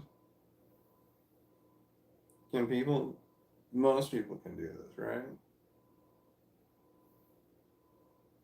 I don't know if that's a thing or not. I mean, not talk and be like interesting on hours, but like just being able to just nonstop ramble about stuff. Most people can do that, right? Like if I'm ever lost for words, I can always read comments, which is really great. But normally reading comments is part of my theme. But this is, I don't know how difficult this. How difficult is this to just sit here and nonstop do this? There's no expectations on me except the expectations I have for myself. So it's not like I'm under pressure to perform a certain way. I guess I am, but it's all self-imposed. How difficult is this to just sit here and live stream? I mean, like having the camera on yourself is probably difficult. I mean, that can be really difficult for a lot of people.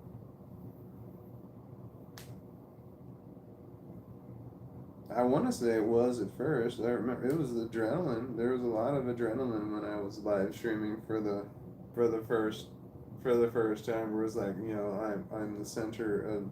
I did a lot of live streaming where the dog was the center of attention, but like live streaming where I'm the center of attention, that's different. What was I saying with that? This is. I don't know how difficult. I don't know how difficult this is to do this. I know most people don't do it, but I think most people could do this. Like if you all of a sudden said, "Hey, live streaming pays a crap load of money," like would everybody start? Could everybody start doing not a crap load? What if it pays? I don't know. It's like, hey, you could do live streaming as your job. It's very highly likely kind of thing. How many people would do it? I don't know. Hold on, my butt kind of itches, but it's not really, but it's right there at the top. Ugh.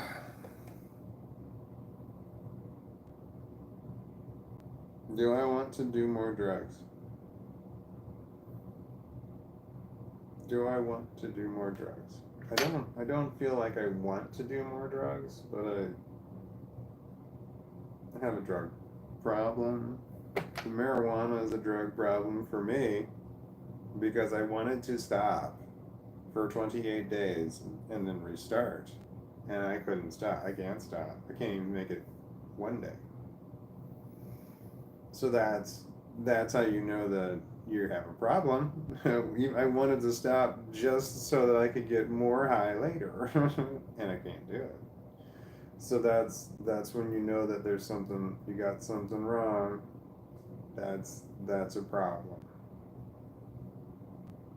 So that's when you have to admit, okay, I'm not in control. But I have complex post-traumatic stress disorder. Being in control, I'm never gonna feel like I'm in control, despite no matter how much I want to have it. No, shit's always out of control. If shit weren't out of control, then wait, hold on. I don't know how to word my sentence. If I had control over things, here's the flashbacks are a problem. It's the flashbacks. That's the common thread here: post traumatic stress disorder and complex post traumatic stress disorder. It's the flashbacks. That's the horror of it. It's the flashbacks,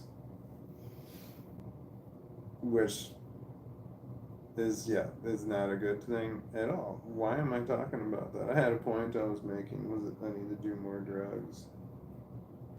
I don't know. I forgot what I was gonna say. I got to be careful about what I talk about because talking about this right here under certain circumstances makes it worse. So you got to be careful. I got to be careful about talking about it because I can talk about it and then depression can set in because I want to explain it. I want to talk about this to explain how it is and what it's like and what people have to go through because a lot of people have to go through this right here and it's difficult to articulate into words what this fucking shit does to you, whereas I feel like I have at least some ability to tell you this is what it does. I can verbalize it because I have autism, so when I do shit that I don't, like my hands do some shit, I'm like, why did I just do that? And when I talk funny or talk weird or do something that I don't normally do, I'm like, wait, why did I do that? What was I thinking about when I did that? And then work my way backwards, which really sucks because sometimes the reason I might do something, I have tics. I got verbal tics and I got physical tics. Physical tics with my hands and physical tics with my head sometimes. The head one is a lot more rare. I do it when I'm like playing video games. I got both hands on here. Then my head is more likely to do a tick. But that's ticking. When I'm ticking, I was ticking. Oh man, I was ticking at work. I ticked at work. I do it. Well, I tick all the time. I verbal ticks are the worst, but I also have physical ticks. But the verbal ticks are it's in response to flashbacks. So my ticking is not it's not Tourette syndrome. That's different. My ticking is in response to my complex post-traumatic stress disorder. So ticking is a symptom of complex post-traumatic stress. It can be. It's not the case for everybody, but it is for me. But I was at work and I said, I don't remember what I said. I said something out loud. I didn't consciously up on what I said. I just know that I say stuff, but I said something. I think I said something like, "All right," and I'm like, I was painting, is what I was doing. I was painting a wall, and I said, "All right," and one of the guys that I work with, it was my boss. He's like, "Oh, what happened? Was there something good?" He thought I did something happened. He's like, "Tell me something good. Did you some good news? Like some good news had just happened or something." And he asked me about it, and I said, "No, I'm sorry, I'm ticking." And he's just like, he looked at me like, "What?" And I'm just like, "I have tics. I got verbal tics, and I have physical tics, and I'm ticking. It's just I was absent-mindedly ticking." He's like, "Oh, okay." And then I'm like, afterwards, I'm thinking about that to myself, and I'm like, how well did I do there communicating that? I don't know. I mean, like, I don't want anybody to feel uncomfortable about the shit that I say, but I can just talk about my mental illnesses in a certain way where talking about it might make other people uncomfortable. I don't know. Because he wasn't like making fun of my ticking or anything like that. He wasn't laughing or anything. He just thought he didn't realize that I was ticking.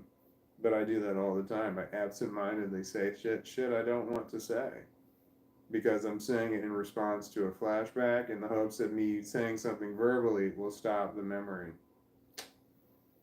from doing what it's doing. Memories pop in the flashbacks. They pop in my head all the time. Hundreds per day. It's hundreds of flashbacks a day. And I have them because I isolate. I self-isolate, so I have nothing to do but sit and think about whatever the fuck pops into my mind. Because I'm alone. I'm alone all day long. All the jobs I do, I'm by myself. I intentionally isolate myself, which is just horrible for me. Because I do it just because I have all kinds of flashbacks. When I'm live streaming right now, like I have less flashbacks, but I still have them. But when I'm not, I'm like working. If I'm doing something I've done a million times before, like painting, I've painted a lot. So I was like rolling a wall, nonstop flashbacks. And then I have verbal reactions to them, verbal tics. That's all the time. So being alone for me is incredibly detrimental to my health. There's no doubt about it. The flashbacks are bad. And with the flashbacks come depression. Lots of depression and anxiety, and just but it's just nonstop depression. The longer I'm alone, the more depressed I become. So isolation is a terrible thing, yet I seek isolation out because me being alone is often almost always better than being around other people, because I don't trust other people. I'm pessimistic and I'm paranoid, and I think people are only here to hurt me. And then I'm always concerned about the way that I have autism, the way that I talk to people. I always assume that if I say something that could be interpreted bad or good, it's always interpreted the wrong way. It's like if I say something and it rubs somebody the wrong way, I say something like it leaves a bad taste in your mouth. I've said that before, and then instantly I'm like, oh shit, no, it's a bad analogy. I shouldn't say shit like that because it could be interpreted the wrong way. So I'd say something, I don't know, like rub you the wrong way is better than leaving a bad. Because once some shit I say something and I offend somebody, then that they have that they're offended forever. Even if when I say I have autism, they still feel offended. I left a bad taste in their mouth. See, that's the way that I phrased it right there. I said it like that, and that could be interpreted the wrong way, and then it's just like fuck, that kind of thing. So then I like backtrack what I just said. That's autism right there. It's like shit. I didn't think about what I said. It could be interpreted the wrong way, and then I have to backtrack it to make sure that it's not interpreted the wrong way when the first person didn't interpret it the wrong way the first time around. But now that I've backtracked and corrected, now they are interpreting it the wrong way. That's the kind of shit that happens all the time, or at least I think it does. I make up entire worlds in my head. Do you want to know why? Because I have autism. I just assume shit and then I build an entire reality based on that. Where I get part of an idea, part of a vision. I understand part of what somebody says, so I vision a whole nother world based on my misinterpretation of what they said. And then when I get clarity, I'm like, oh, now I've got this whole other world that I built that no longer functions or exists. It's the strangest fucking thing sometimes, the way this works, the way the brain works. Building these alternate realities, that's an autistic thing.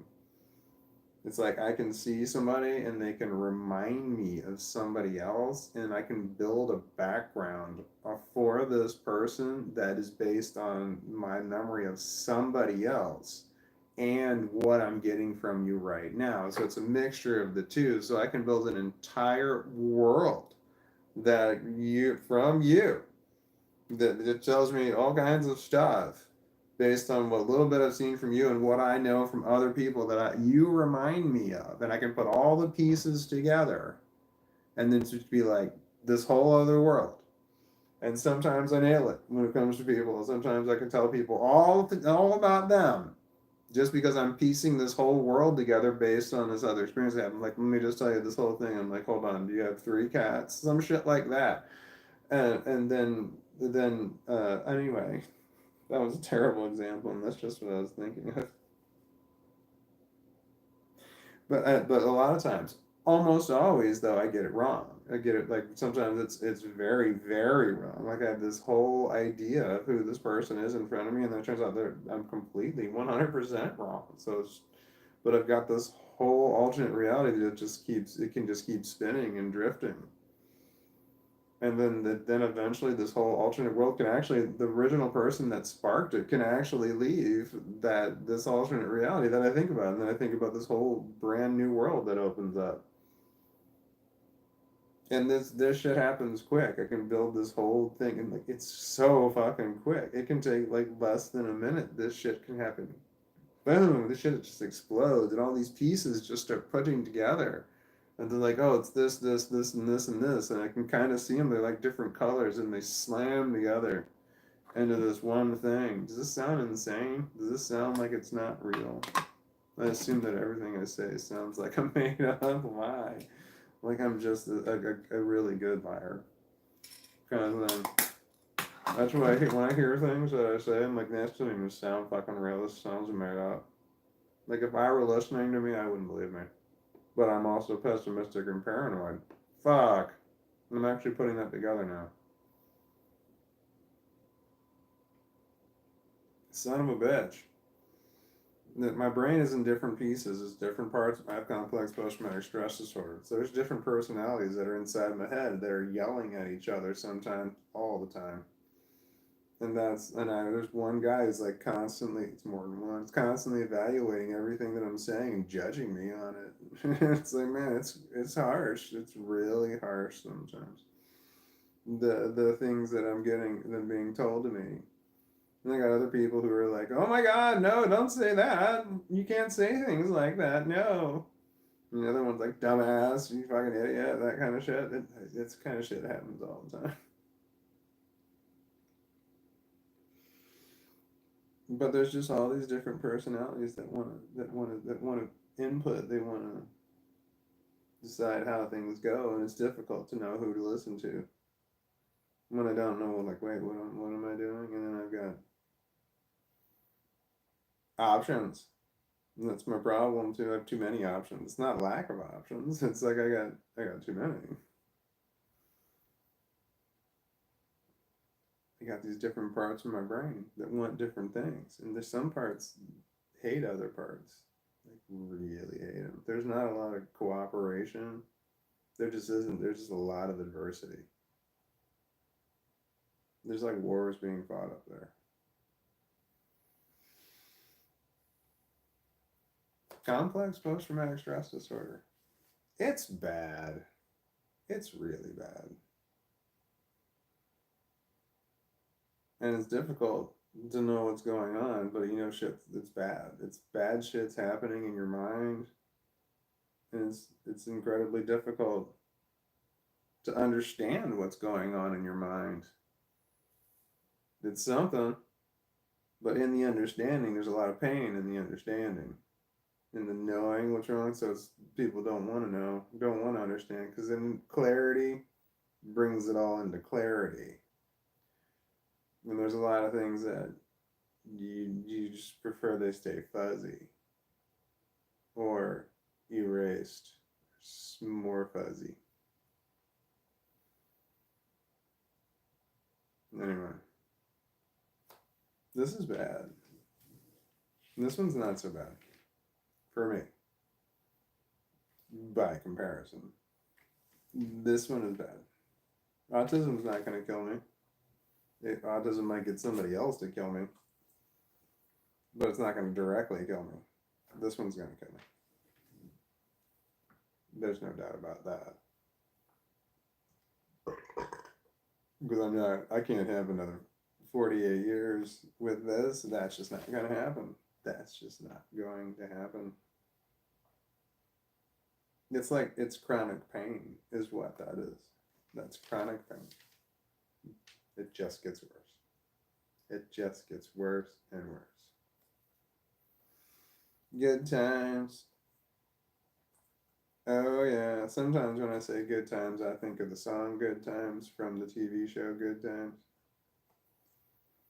I remember watching Good Times growing up, and Give Me a Break.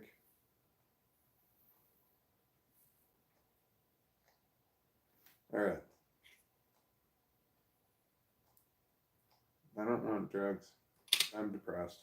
I have depression, and it's not drug related because it should have been depressed sooner. But I was laughing about my grandfather, so that's when the drugs were related. But right now I'm depressed, and if I did more, like I wanted to put the concentrate on the end again. I want, damn it. Part of me wants. That's so fucked up. I know that if I smoked more of the pot when I'm in this condition, I'll become more depressed. And part of me wants that. The big part of me wants that.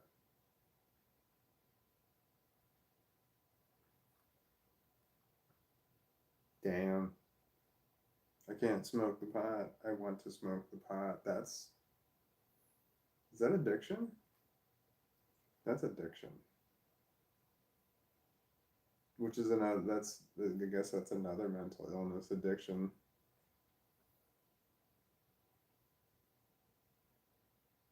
It's not,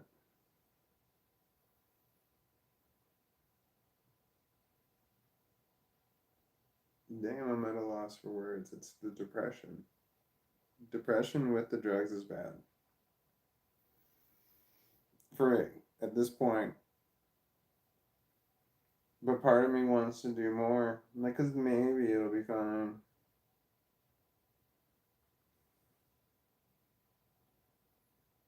See if there's any way that you could take too many mushrooms. I can't have mushrooms. If there's any way you could take too much, what's the other stuff?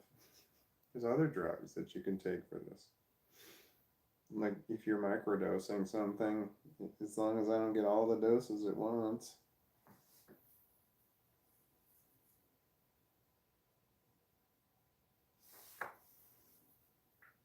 Yeah, I'm a lot of work. I'm a challenging individual to be around.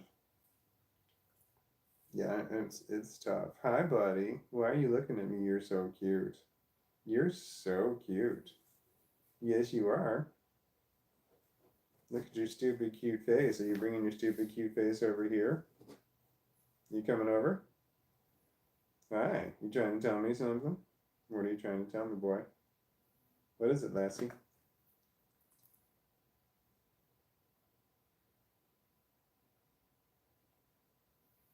What are you looking at? Hi, you're the cutest. You're just the cutest. Can I pet your stupid face? Oh, you're the softest and the cutest I've ever seen. Look at your face. It's so pretty. You have a smooth brain. Uh-oh. You got funkies in your eyes. Why don't you ever get the funk out of your eyes? Why am I always doing it? Got it. You're so pretty. Yes, you are. You gotta get that up. Yeah. Look at your face. Look at your face. You're so cute. Yes, you are. Yes, you are. You're my big puppy. Yes, you are. You're my big puppy. Oh, you're so pretty. All right, we done? All you need, just need a little bit of love? Good. I'm glad. I'm glad we had this conversation. It was good for me too. I'm glad that it's over now. I'm going to go back to what I was doing. Are you cool with that? I don't want to keep petting you. You're too cute for that. You're just too adorable to pet. What are you doing? Hi. You're so pretty. Oh, can you see this? No, you can't see the dog. I'm like petting the dog and you can't see him. That was just rude of me. Hold on here. Can you see him now? Oh, he's got really bad breath.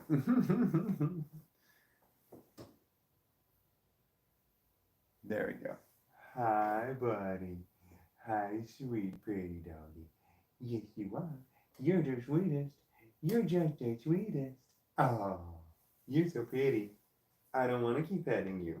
Do you want me to rub your belly? I don't want to rub your belly. Yeah, I don't want to rub your belly. I don't want to. I don't want to. You don't even want a belly rub, do you? What he wants is FOOD. But it's too early, I want to say. I'm not sure anymore. Hi. Hi, sweetie. Oh, you're so pretty. You're so pretty. This is my anti-depression right here. He's really great, except for when he licks my hand like that. You know I don't like it when you lick my hand. It's so gross. It's like dog slobber. Ew. I'm going to wipe it off on you. You're just the prettiest. Stop licking me. I don't want you to lick me with your gross licking tongue. You lick your butt licker. You're a butt licker. Yes, you are. I don't know where you want me to pat you. Where do you want me to pat you? You want me to pat you on the head? You want me to pat you on the head? Oh, you're so pretty. Yes, you are. You're so pretty. Can you still see him? Yeah, he's the best. Isn't he the best? Can you see the dog? I don't want to block him. I want y'all to be able to see him. He's adorable. I'm trying to make it so you can see him better, but I think I'm making it so you can see him worse. Oh wait, I need to move the camera over. There we go. That's good enough. Good stuff. Here we go. Can you see the puppy dog now? There's his cute, stupid little face. Yeah, that's my buddy. Hi, buddy. Hi, buddy. He always is laying on me. It's his thing. Am I not paying enough attention to you? Huh? Is that what it is? I'm not paying enough attention to you? Because when I look away, I go like this. That's when he gets all licky. Maybe I don't want to pet you. High five. You're out. That's right, buddy. You're just the cutest. Yes, you are. Yes, you are. Oh, you're the sweetest puppy in the world. Yes, you are. I love you. I love you. Stop putting your cold nose on me. No, don't put your cold nose on me. I don't put my cold nose on you, and I don't like you, so I don't want you to like me. It seems like I'm always petting you. When are you going to pet me? Never.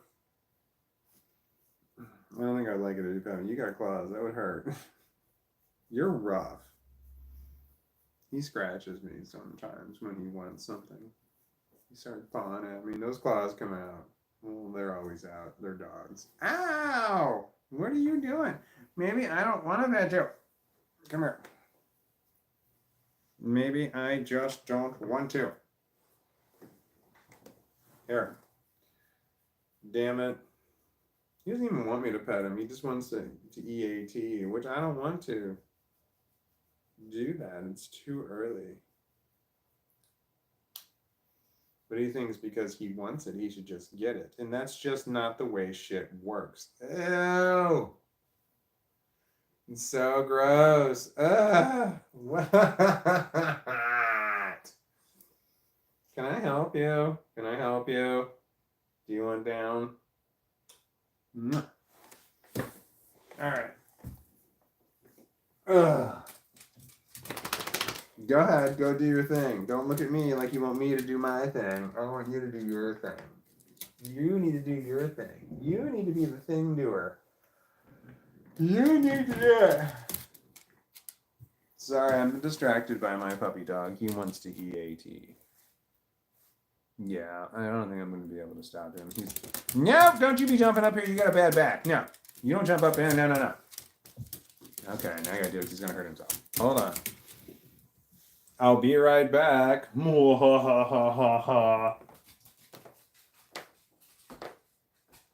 coming. My legs don't work so well. They hurt. I'm old. I should have stood up sooner. You know, sitting in one position for hours on end isn't good for me. I'm 48 years old. I'm old. I have to get up and move around. Sitting down for long periods of time can be painful. And then I get up all of a sudden and I'm like, well, shit, man. I gotta pee. But I walked this way instead. Alright. Dog food.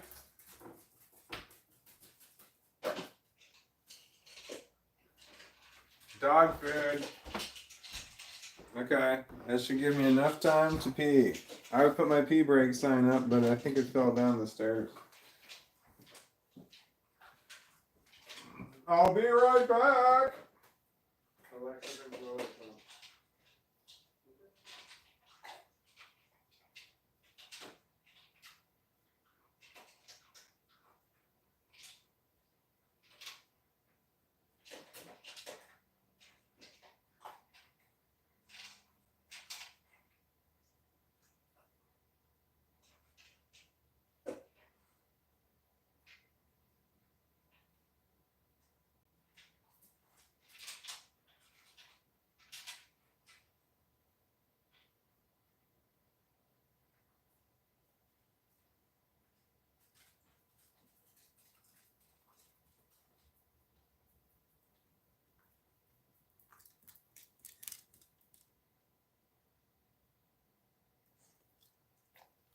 I'm on my way.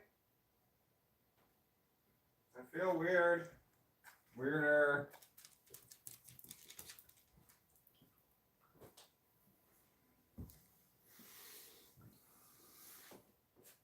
Hello there.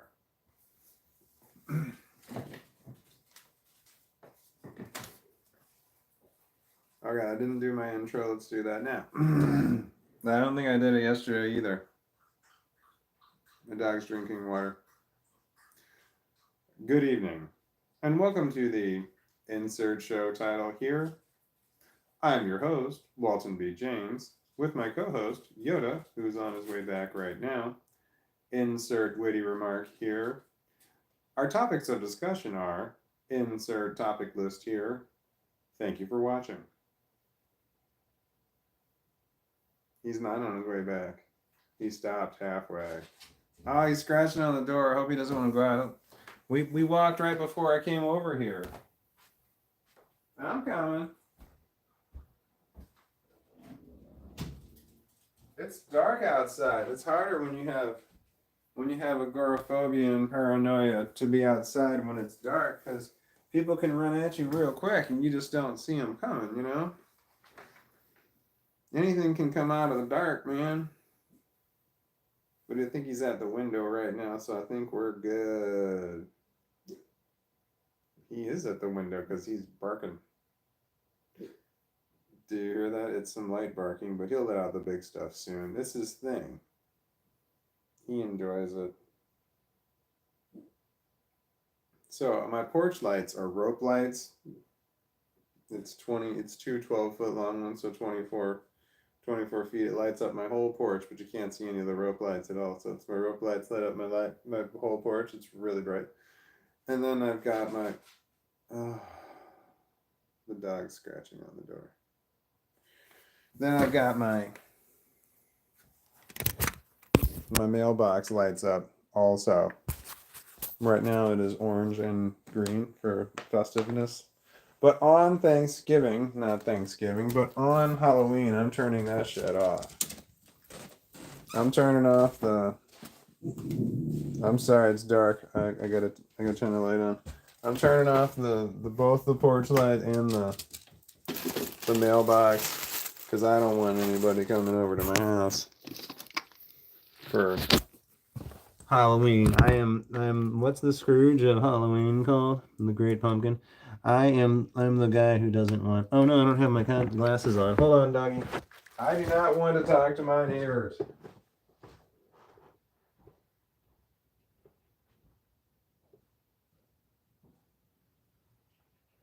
Because that'll be what happens, you know? Like the people that show up would be my neighbors with their kids, and like my neighbors would want to talk to me about, I don't know, something. I'm not even sure. Hold on.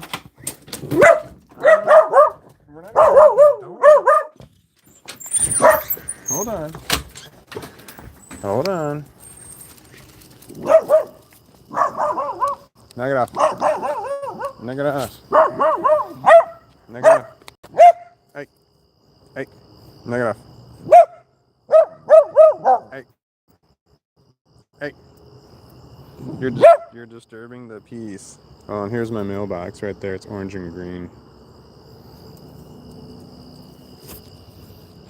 So I'll turn that off on Thanksgiving. I'll turn that off on Halloween. And my porch light's off on Halloween. Oh, there's my porch right there. That's lit up, and my mailbox, which is all lit up. So on Halloween, there will be no one stopping by, and the doorbell does nothing. So if someone knocks on or rings the doorbell, it's not going to do anything. Knock it off.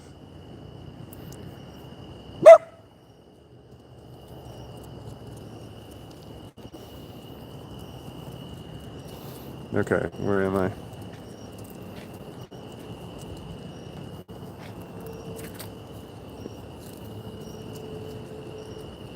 There's messages that are held for review. Uh-oh, I'm not paying attention to where I'm pointed.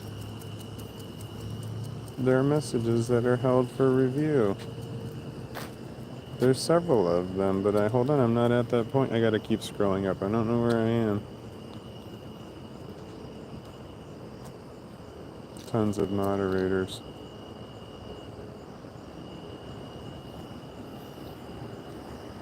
Always? Not always? I need nicotine. That's Hilda Mouse says. I need nicotine. Wee Yin says to Ash, when WAP came out, I learned the dance. What's WAP? I was heavy, also preggers, and LOL. My then 8-year-old got smacked in the face because I was full sway when she got in the way. I'm pasty, but hood scheme. What does that mean? Wee Yin says, hey Hilda Mouse, how are ya? And Hilda Mouse says, I'm alright. And Wee Yin says, alright is good. I'm no. ... Good old self-destruct in the form of wine. Nice wine, to be fair. Bernie Loft says, back.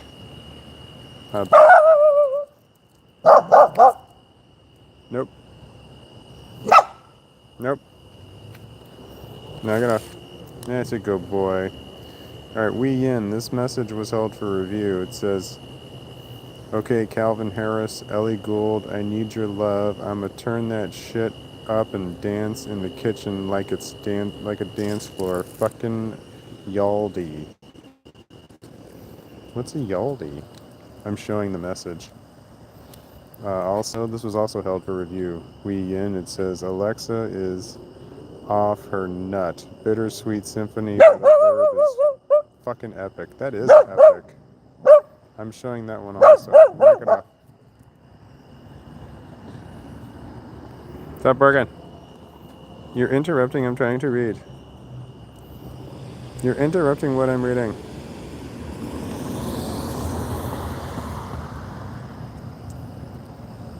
What am I doing? Ash says, I relate to the vacation thing. Oh, yeah, the not being able to relax on vacation. It's hard. It sucks. Like to the point where I'm unhappy that I even went on vacation. I don't know what he's barking at. I don't know what he's barking at.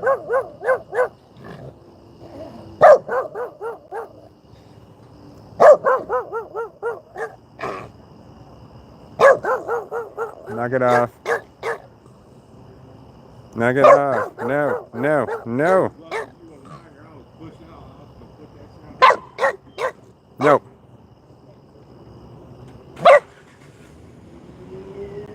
No. Knock it off, dog. I'm gonna go take you home. Ash says, oh no, haha. Wait, what are we doing? Bernie Lost says, you have to train yourself. Train whose self?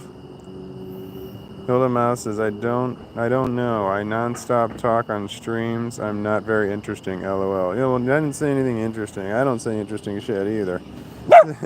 So, yeah, not saying but yeah, yes. If you, I don't know, I nonstop. So Hilda Mouse, if you nonstop talk, you're doing great then. Wee Yin says, "Oh, Alexa's night. Alexa's right. Oh, this message was held for review. Wee Yin. Oh, Alexa's right in about it with Nirvana. Smells like Teen Spirit. Yes, also a good song. And the Bittersweet Symphony was also a good song. Let's see if this bitch Alexa don't play the full guitar break. I'ma lose my shit. That was held for review, so I'm gonna show. Oh shit, I'm gonna show that.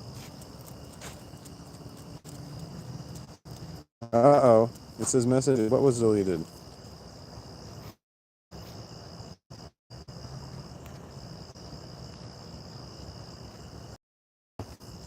What did I do wrong? Did I do something wrong? Hold on, I might have done something wrong.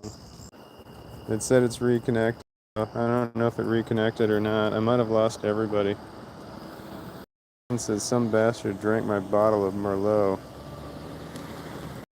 it was me, but that's besides the point. I'm drunk and I need more drink, but I'm fucked. I'm fucked as there is none. That is too bad.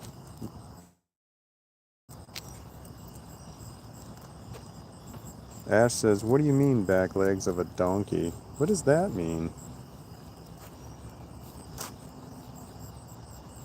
Wee In says, "Yes." Wee In says, "LOL, my drunk ass." Oh, back. Oh, now I get it. Ash says that's called transference. Hilda Mouse says otherwise, LOL. Ash says, what about replacing it temporarily with vaping to quit? I stopped smoking that way. Wait, vaping instead of smoking? I do the vape. I do them both.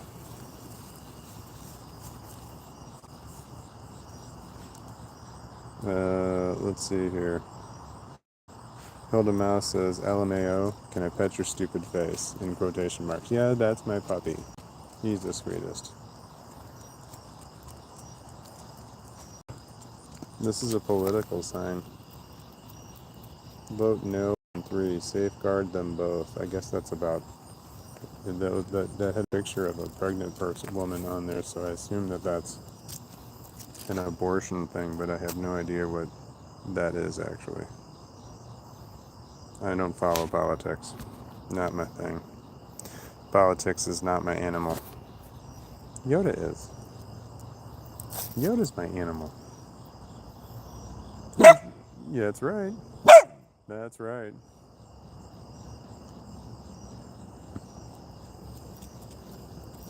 I don't want to go that way. It's scary. There's no streetlights that way. It's dark.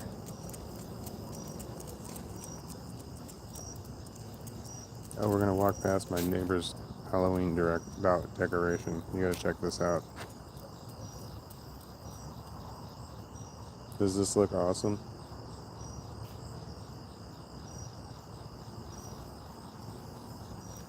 We're just gonna leave that dead body alone.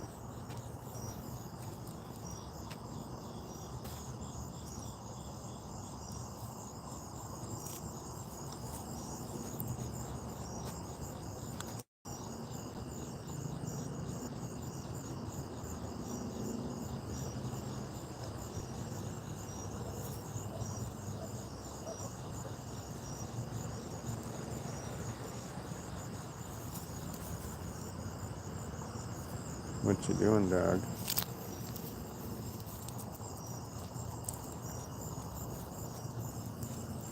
I'm not walking real straight. I'm a little uneasy.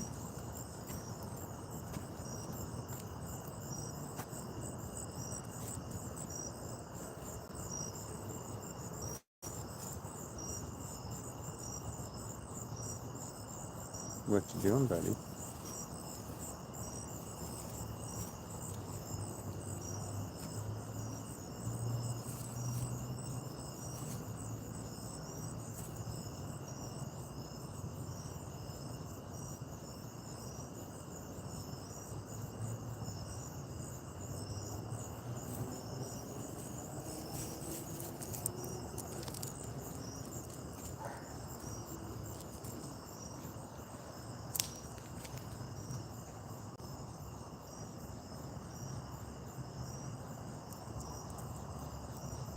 Squirrel.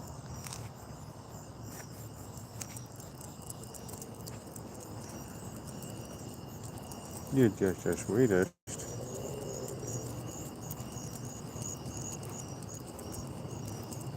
Dead body.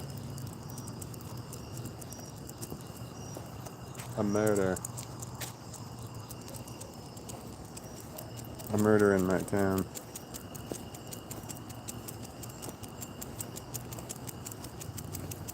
Okay, are we running? We're going really fast. Are we crossing? Alright, do you look both ways? No.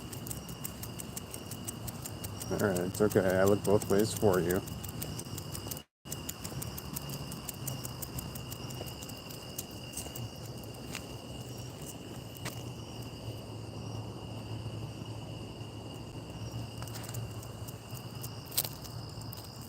Who's the best dog? That should be bargain.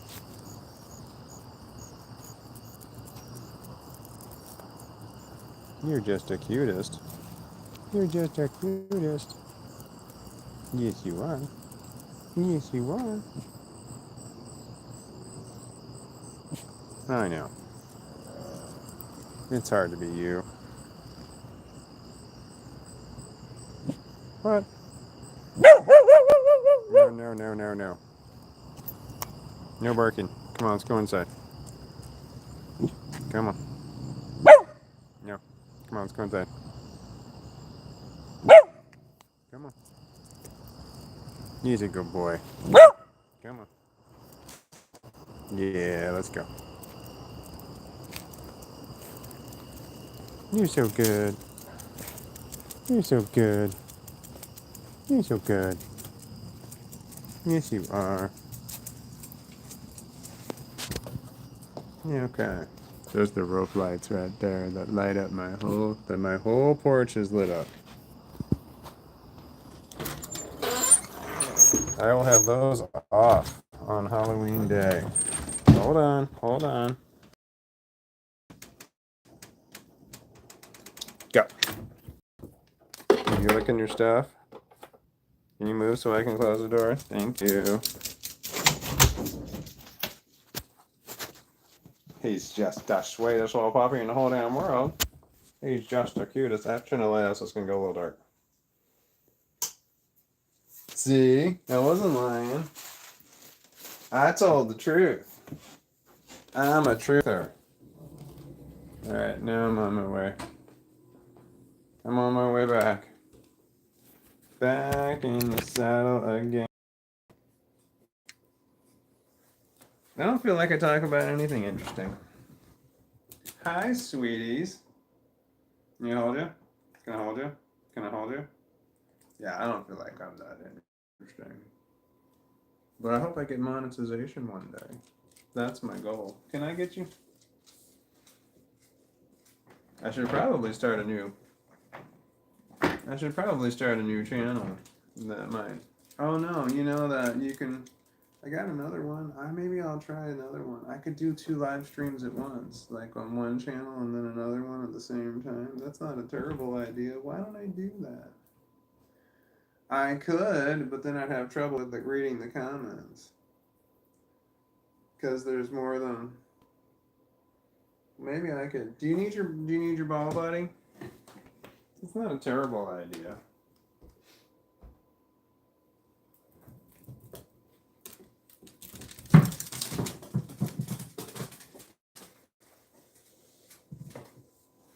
I can do that. I could live stream from one of my. I have another channel that's associated with this email. So I've been told that the multiple channels that you have on associated with one email, they all count towards your. You're getting monetization, so that. Open up, and if one of them's not working real good, you open up another one and then try that. And I did try that. I put like 5 videos on there, but I don't remember what happened. I think it was too difficult to keep them straight, and I kept fucking up. I fucked up. I got the best puppy in the world. I don't know what I want to do now. I don't feel right. it's a physical feeling, but it's brought on from mental stuff. And I know, luckily, I know those feelings. I've got that shit worked out. Sometimes I'm like, wait, I feel wrong. Hold on, is it a mental thing? And this is a mental thing. When it's not a mental thing, then I'm just like, oh, did I eat something? This is a food thing. But no, that's a mental. I feel a mental thing. I don't like having mental illness. I'm gonna sneeze.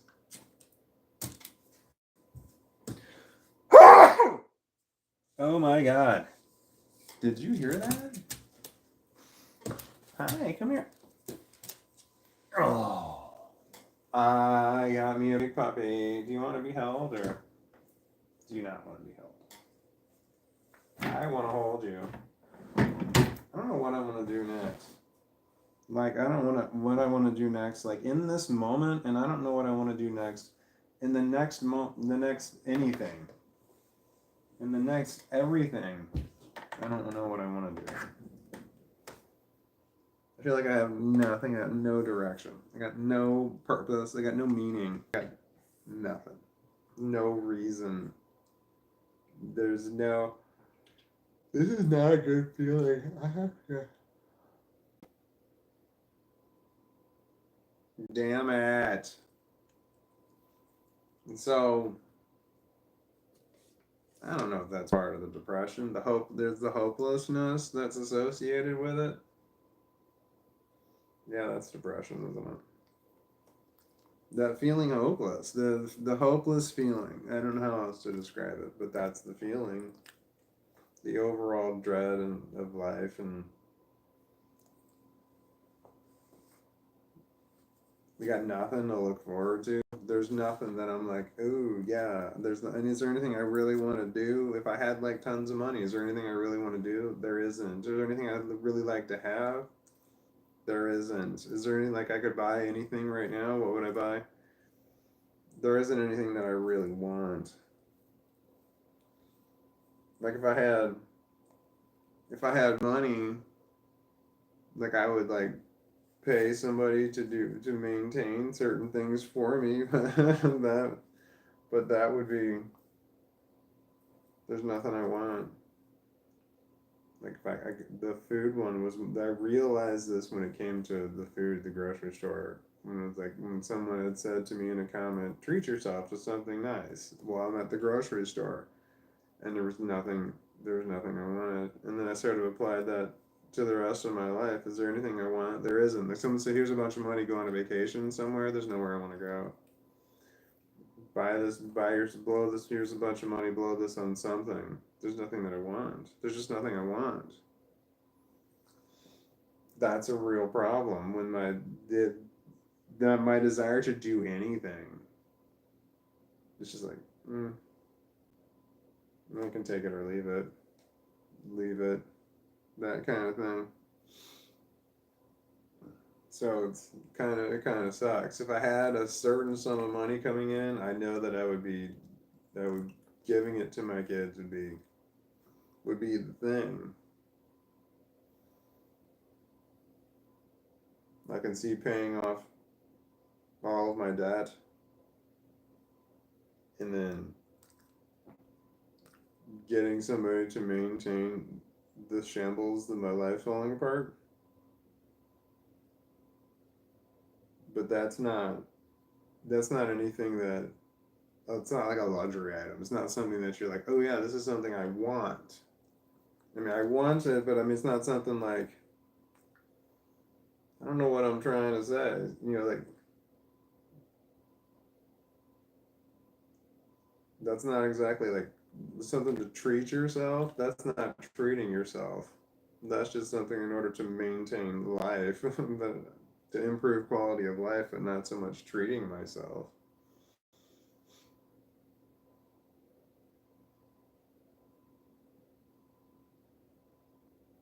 Damn. There's just a lot of depression. And it's getting worse. I know it's just getting worse. I mean, I think things like, man, these happens a lot less, and the duration's a lot less too. It's where I want a certain food. Because there's times I'm like, ooh, I really want cookies. my desire to really want those cookies is short-lived, and it never lasts until I get to the grocery store. By the time I get to the grocery store, I got cookies on my fucking list. I'm like, I don't want cookies. And then when I get home, I still don't. I didn't want the cookies. I was right, because if I bought the cookies, I would just eat them all at one time. But I still write it on there, like, ooh, I really want cookies. Ooh, I really want ice cream. But then when I get there, I'm like, I don't want ice cream. Oh, I did buy something recently. Last time I went, I bought Doritos. I bought 2 kinds of Doritos. And like they were great for a minute, and then I'm like, all right, they're Doritos. And I bought the big bag. I could have just bought the little bag. I wanted to buy the individual little bags, but they were so expensive compared to the big bag. Like so wildly expensive. The big bags were $3 each, and the little bitty bags were like 18 of them for 20 something dollars, and like the total weight wasn't even close to the 2 bags for $6. So it's like I wanted it, but I just couldn't justify that purchase. So I want stuff all the time, but then when it comes to actually getting it, I don't want it. So I just have to wait, and I know that I just have to wait. Ooh, I really want to do this. If I just wait, I know that I won't want to do it later, because I know how the depression works. It cycles. It cycles. It's nonstop. It's cyclical. But the periods of bad time are longer. The periods of good times are non-existent. There aren't any good times. It's just a matter of less depression. It's where it's more manageable. Kind of like allergies, you got times where it's like you can deal with it, and there's times that you can't deal with it. And then that's the depression. But it'd be like allergies that you have all the time. Like being allergic to, I don't know, mold. Isn't there mold like everywhere? Like the mold count is always high compared to like pollen. Pollen count is like, I don't know, 15, where mold count is like 1,500. It's some shit. It's really, really high. God damn, the depression does a number on me. I start talking about it, and then I don't know if that helps it or not. I honestly don't know, if because I'm just going through the motions, and I don't know if had I not talked about the depression, would I still feel the same way right now? Probably. I don't know that talking about it does anything to stop it. I don't know that talking about it can make it worse. Talking about it can make it worse. There's no doubt. I don't think that I did anything to talk about it to make it worse, but I might have. God damn it. See, this is where I think I bum people out. I bum myself out. I mean, I really bum myself out. I want to do more drugs, but because I feel so awful, I think do more drugs will help me. And it might, but it might not. I don't care about it. I'm not going to put any of the shit on the end.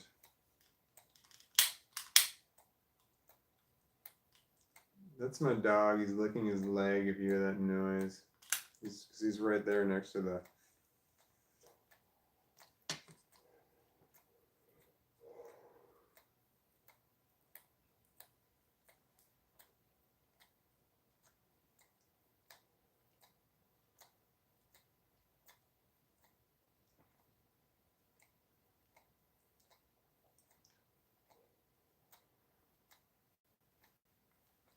God, I hope the smoke doesn't send off the smoke detector, which it has done before, and that's not good for anybody.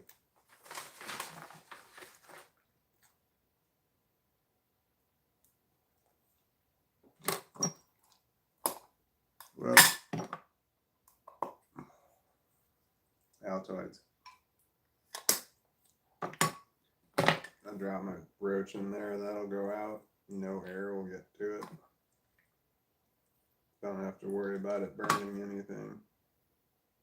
I've got another marijuana right there, ready to go. And then if I run out, I have more in a jar right here.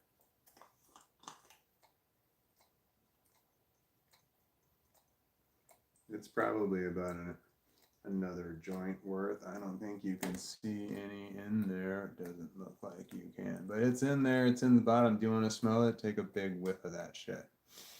I know, right? That's marijuana. Oh, you can see in the bottom of it. That's cool. It's like there's a delay on my. Oh, that one's got a big delay on it. They started those at the same time. This is a better TV than them. I have two TVs in my living room. One was a gaming TV, but it's broken. The picture quality is poor, which is too bad. But this picture quality is pretty good. But there's like buffering that goes on this one. It takes a moment, and this one doesn't buffer. I don't know why it buffers. It shouldn't buffer. 77. I don't know what the temperature, what the charge over there is. All right, I feel the high. I feel high from it's a sleepy high. I feel a sleepy high from smoking the marijuana that I just smoked. I feel it coming on. Yes, I can feel it. It's kind of like it's deep in my skull, right about here, and it's like I feel my heart beating. It's kind of like a very low throb. It's like deep in there, right here.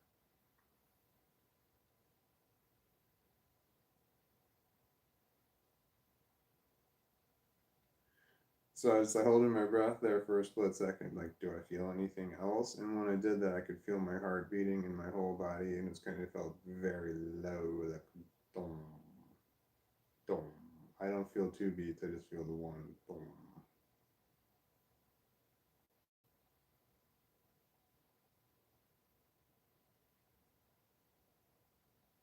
It feels like it's. Does anybody really even care? I feel the marijuana kicking in. I'm trying to to determine the physical effects that the marijuana has on me in the hopes that I better understand the psychological effects that it has on me, because it can have negative psychological effects and it also can have positive psychological effects. And I'm trying to understand how exactly the marijuana is affecting me and how detrimental is it to me at this point in time. I don't think it's doing me any favors, but I don't know. I know that sobriety is fucking hard. It's really hard. I mean, this doesn't go when you're high. It goes sometimes, but it doesn't. It does. It's there. It's there when I'm high. It's there all the time, but it's just less aware of it when you're on drugs. I know that work. Drugs help me. Drugs help me by taking my mind off of this. That's my problem. That's what this is. It's an inability to take your mind off of it. If you could take your mind off of it, you wouldn't have this. That's the shitty of this one right here. If you could just if you just stopped thinking about it, you wouldn't have this. But that's the problem, is you can't stop thinking about it.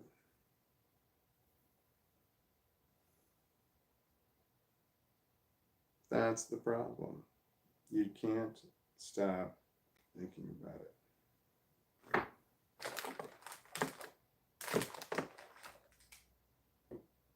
I'll never stop thinking about it. That thought depresses me to my core. That is the most depressing thought that I think I've ever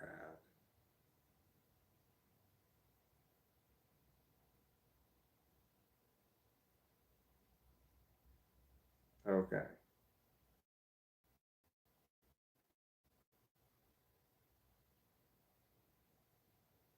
Depression. Depression is hard.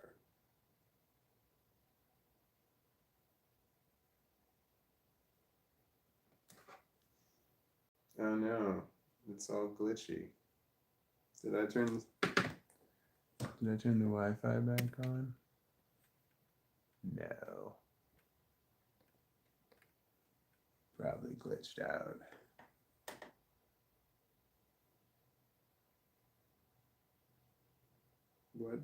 What happened? My whole world just changed.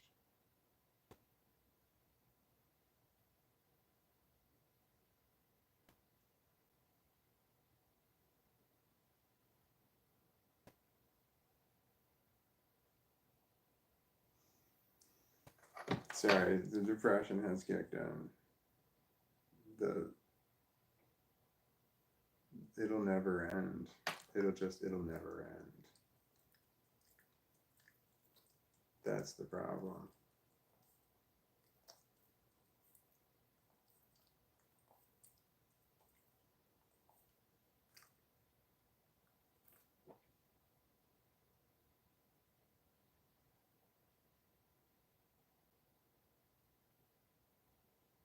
Shit. Okay. No!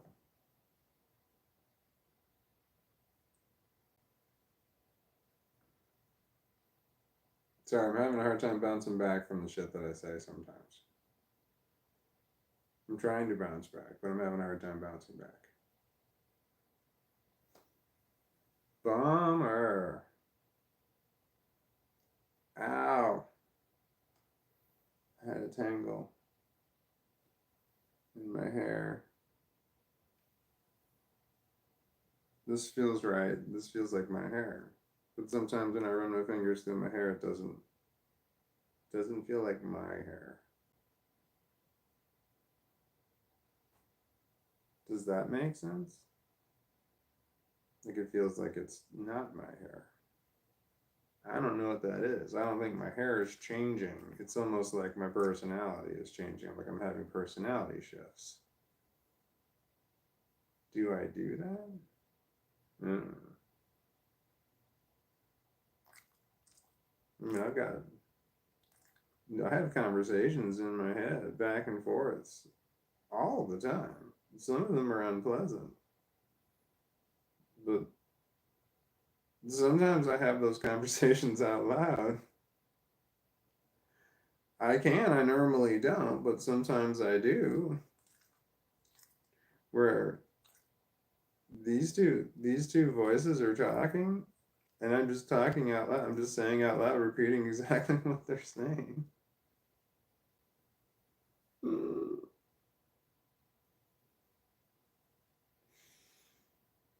That's my problem. It's not that I don't know. It's not that I don't know what to do. It's I don't know which one to do.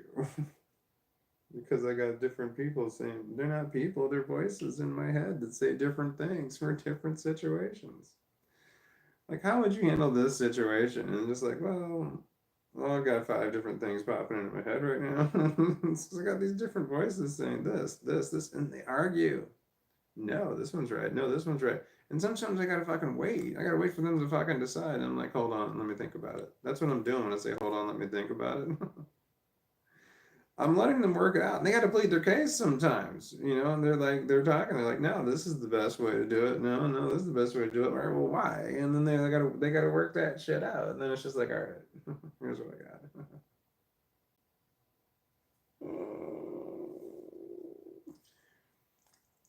It's like I feel like I'm cheating a whole lot of times because sometimes my brain just has the answer but has no clue how to get to the answer. And that happened a lot when I took advanced math classes in high school. And so my brain would just, like, one of the voices would spit out an answer. And it'd be one voice only that would spit out the answers when it came to these complicated math problems. None of the other ones would say a word. They'd have to say, like, I don't know. But there was this one voice that would always say the answers, not always, but sometimes with these they would just say the answer, and I would just say the answer out loud.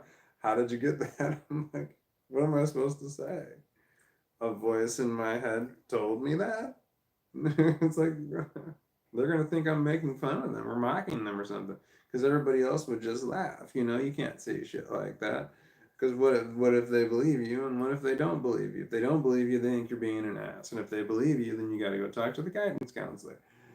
So no, I'm not gonna say it. Voices in my head told me the answer. It's like, how did you get that answer? I didn't. But that just happens all the time.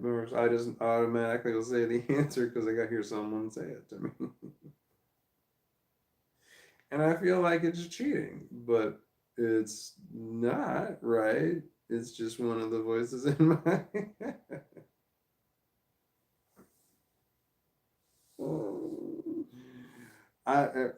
When I took all these different personality tests and different tests to figure out what the fuck's wrong with your mind, I recognized the questions that were asking me if I was schizophrenic. I recognize them. I know that this question is specifically designed to find out if I'm schizophrenic. And I know exactly the answer that would say this is the answer that's the I'm thinking. There's the real answer, and then there's the answer that all the voices are in unison are saying.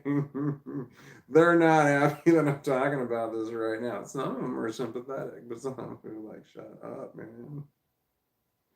There's so many voices like they're like, this is not good for you. Here's what's gonna happen. And I swear, this is what the voices tell me. Like, this is what's going to happen.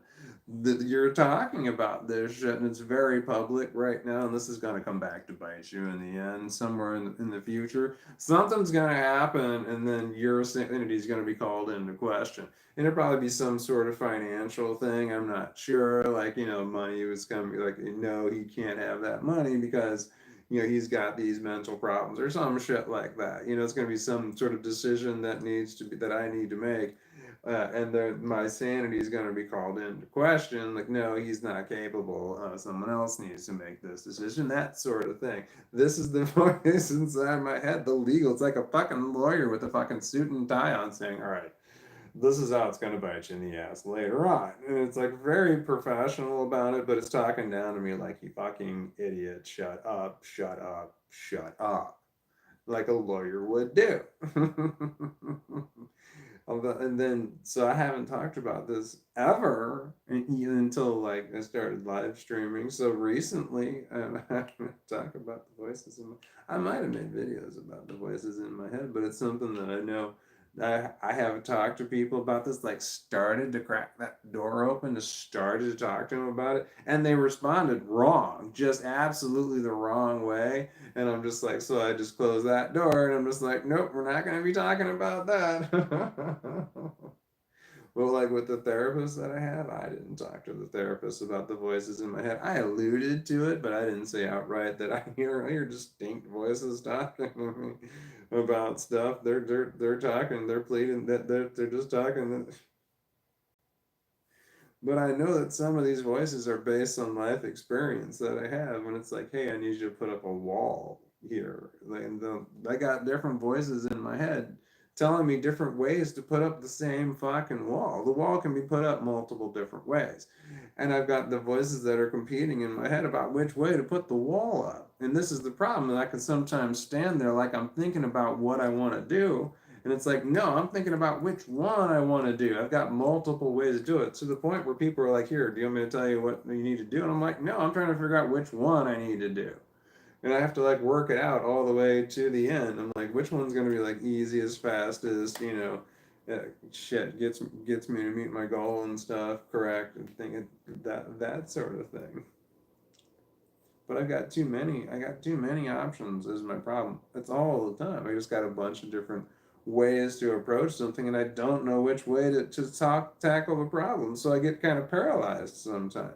That might be an ADHD thing right there. That sounds like ADHD, where you have a paralysis because you don't know which one to do. You got multiple ways to do shit. Yeah. Yeah, this is my hair. Like, this is the correct personality for this hair. Do I change? I don't think I do. Do I change? I'm not sure. I might, like as I'm talking, all of a sudden I start talking a different way. No, I think I'm doing pretty good at controlling that. I'm masking that. I'm not supposed to tell anybody that, but I masked that pretty well.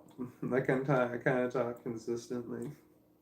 I think I do. I don't fucking know. I might be I might not be. When someone else is, depends on who's driving the bus. When I'm talking, we all try and talk the same way as a form of masking.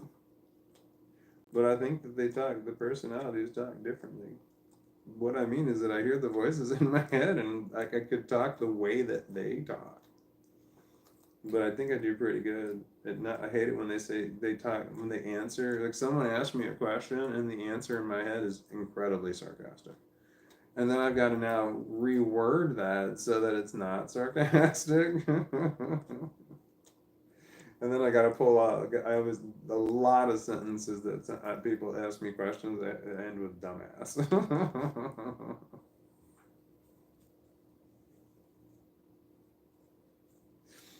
Wait, what am I talking about? This isn't real. That's not real.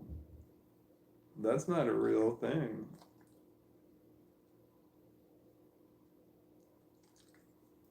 I don't know how much truth there was in what I just said. I don't know the difference. I'm losing my grip on reality. I don't know how honest what I just said was because I don't think I think there might have been some dishonesty in what I just said.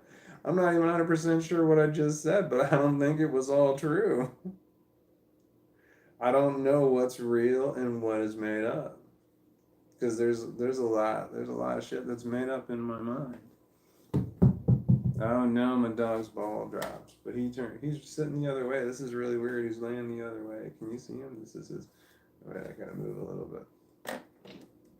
He's right here. This is the dog right there. I'm petting his head. Sorry. Do you not want me to pet you? I'm sorry, I don't want to pet you. Do you want me to put this down as a pillow for you? Here, you have to turn your head sideways. You're so pretty though. What was I talking about? I'm losing my grip on reality. There's no doubt about that. The lawyer is screaming at me in the head to shut the fuck up. But I've got alternate realities. It's got these other worlds built. This is complex post-traumatic stress disorder, and this is autism starts it, and this starts it. And autism takes it and runs with it. Is the way that works. So it's like it takes things from bad to worse. It can do that. It can run. It just runs. This sucks right here. Oh well. What can I do? Nothing. I take Altoids as a way to try and get my mind to change from one thing to another one. I don't like anything that I just talked about. Whatever I just said, I'm uncomfortable with everything that I just said. I'm trying to close the door on it so I can't remember what I just said, but I'm not comfortable with what I just said. I'm not confident of how real what it was that I just said was. There's I think there's fabrication in there. I don't know where that's coming from or why. I have to think back on it. I don't want to go backwards. I just want to go forwards. I hate going backwards. I want to go forward because I'm constantly going backwards. It's tough for me to want to go backwards. Is always coming back at me. I want to make progress, but it seems like it's just non-stop being pulled backwards.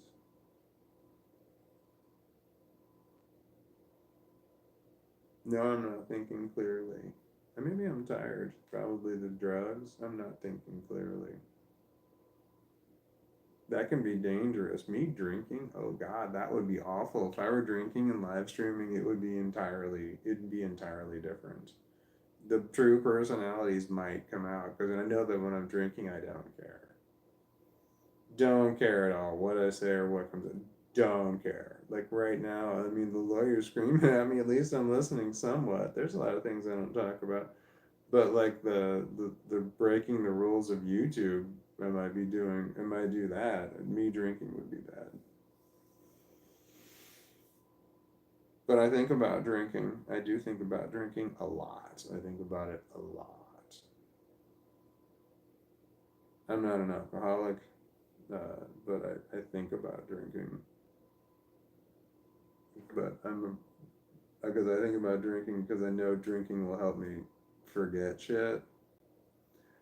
Uh, but I'm afraid of, It's just I can't believe that I'm not addicted to alcohol. The fact that I'm not addicted to alcohol is amazing. It's astonishing because I was a heavy drinker for a long time with other people who were heavy drinkers for a long time who are now alcoholics. And I don't know how. I honestly don't know how I didn't become an alcoholic. I can drink to any point and I can stop. The last few times that I got drunk, I stopped drinking and drank water to the point that when I woke up the next morning, I was not hungover at all or barely hungover, but I was like drunk quickly, and then I drank a lot of water to not be hungover when I got up. It worked well.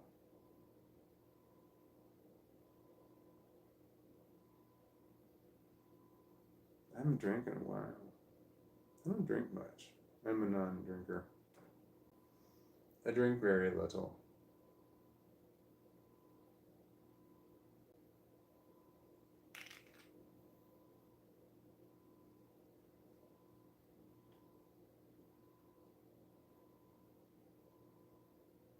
Okay, Zane S says, one time I mixed CBD oil with a few other supplements and it was not a very fun experience at all. I threw up. Broadcasting to you live from a random restaurant. Okay, oh wait, I'm still here. It says turn off what? Turn off Wi-Fi. Question mark. It's blurry, Walton. This must have been earlier. Okay, I did. I turned the Wi-Fi back on. Oh, are there distant fireworks in the distance? Says Ash when we're outside. No, there were no fireworks. There were dogs barking in the distance. There was a door slamming in the distance. But there were no.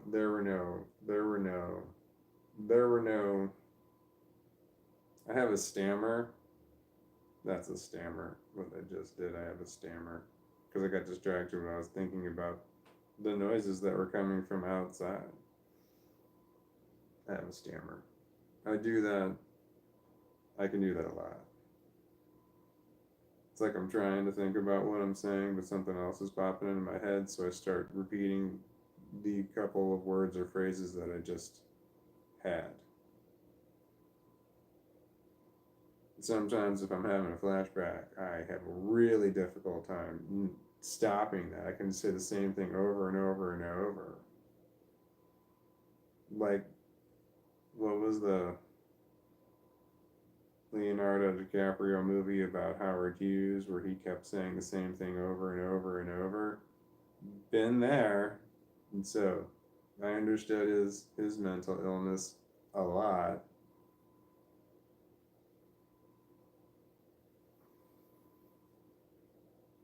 Hi, buddy. I have a good dog. This life-saving dog. He's great. I worry about that puppy. Wait, Ash said, one time I drank red wine and got stoned, and then I was sick, and I freaked out thinking I vomited blood and had internal bleeding because I was too high. LOL.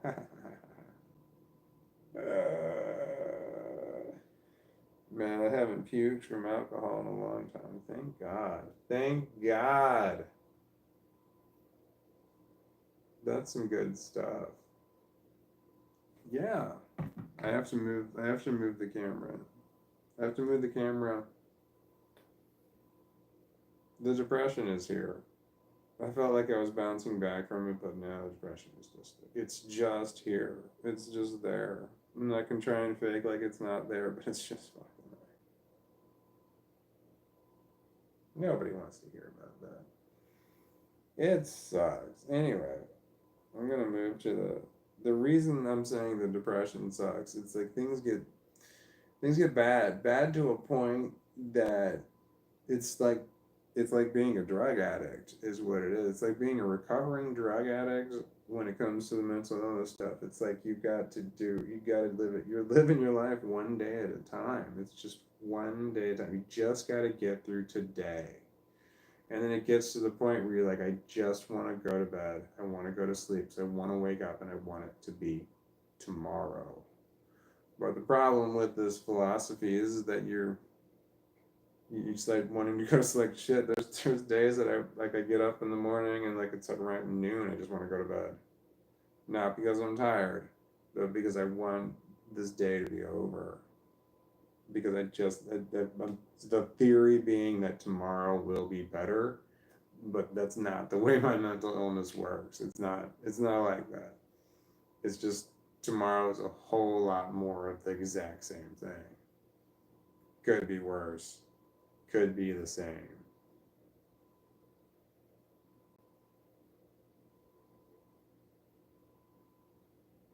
That's a depressing thought. Why was I talking about that? I don't know why. I don't know. I don't know. I've got to get up and move, but I don't want to move my dog. He's laying down. He's adorable and he's making a snoring noise. And then as soon as I said that, he moved. Okay, good. He's awake. He's my baby. Yeah, I'm not tired, but I am tired. It's like I just try and I wipe myself out because I just want to. I want to sleep because I want the day to be over.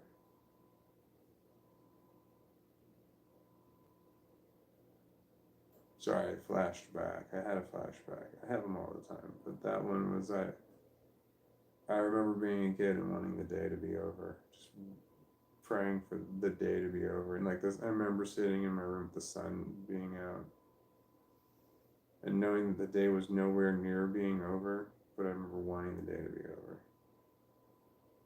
because shit was bad and it was just gonna stay that way.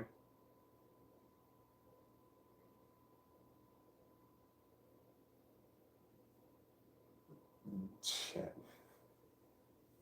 Okay. Flashbacks are hard, man. They're really hard.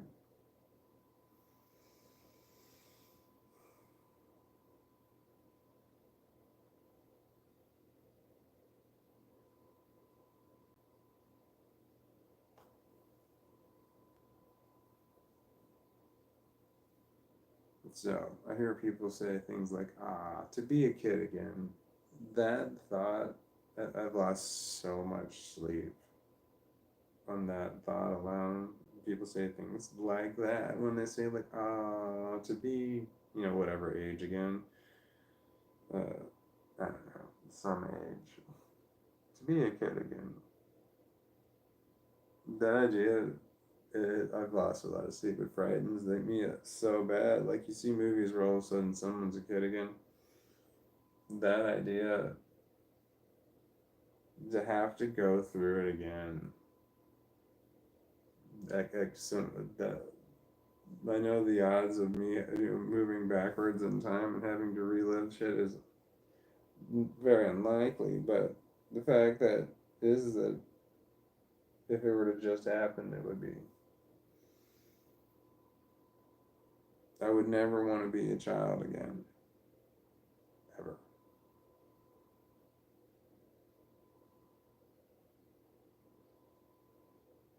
I have so much depression that if someone were to say, do you want to go back in your time and make changes to your life? It's like, no, definitely not. Because I know that things are bad now, but they could be so much worse. So I don't want to change anything because I can't, I can imagine. That's the problem. I can't imagine things being worse, and I don't want things to be worse. Part of me doesn't want things to be worse, but part of me does want things to be worse. It's the different voices in my head are arguing about that. Some of them want to do things that are harmful, and some of them don't. And it's an ongoing battle of which who's got the majority vote. And it seems like they're all starting to agree more and more these days. Not in a good way. Feels like there's just a lot of giving up. Like they're just throwing their hat in. Like, yeah, okay, whatever. Like the other dominant personalities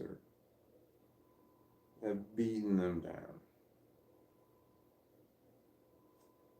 Like the depression has won. The depression is just beating everything else down.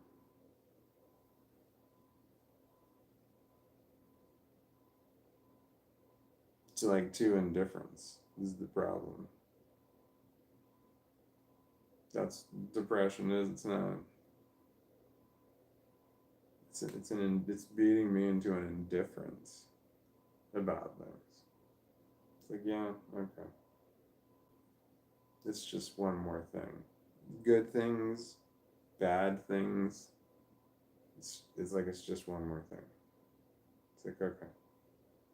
What else can you do except say okay? It's all the same. Everything is just the same. Good things and bad things. The reaction is so similar. It's like, okay.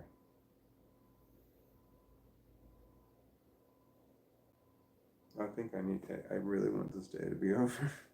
I want this day to be over. But the dog's snoring and it's really cute. But I'm at that point, you know, the point when you're really tired, and the longer you wait, the harder it's going to be to get up. And it's like, but you're like, I'm so tired, I don't want to get up. But the longer I wait, the harder it's going to be. If I just get up now, it's going to be hard. But if I just get up later, it's going to be harder. So I should just do it now, but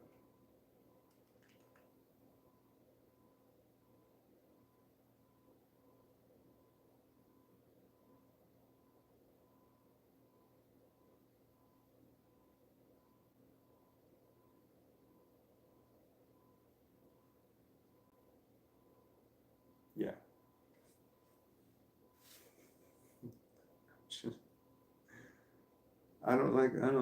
Okay, I'm gonna tell you what I was thinking, but first I wasn't gonna tell you. It's like I was just sitting there thinking, I'm not okay.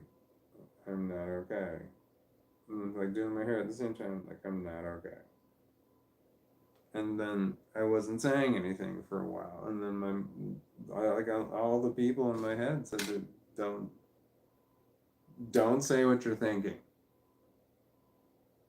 But I decided to do it anyway. Anyway, we're gonna go this way. Hi, we've got to move. Are we okay with that? I think we are. Okay, I got you, buddy. It's weird that he's laying the other way. The dog. Oh, you're so heavy. You're lucky you're cute, you're so heavy. I gotta start with the dog and I'll come back for the cameras. Camera and my cell phone.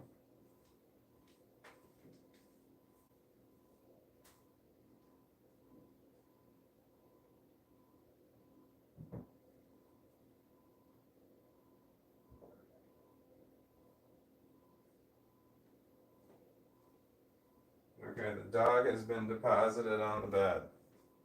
I gotta move my chair back to the end of the hallway, where it's kind of out of the way.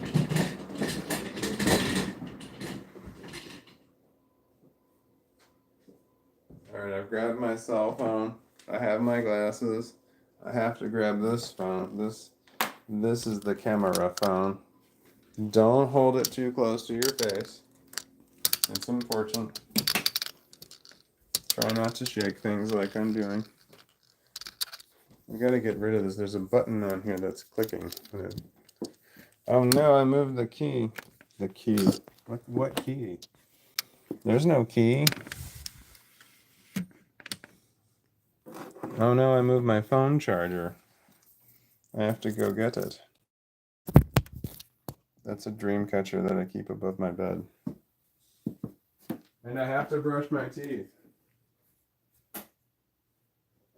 It feels like the teeth brushing time.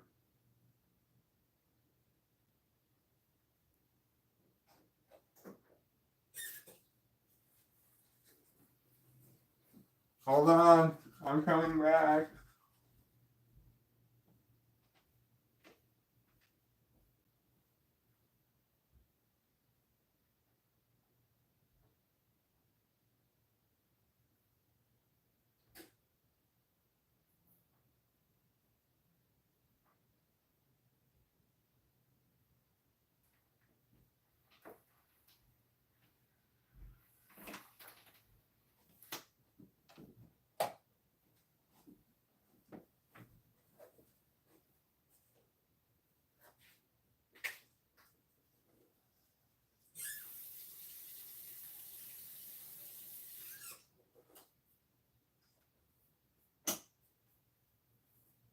Okay, weird.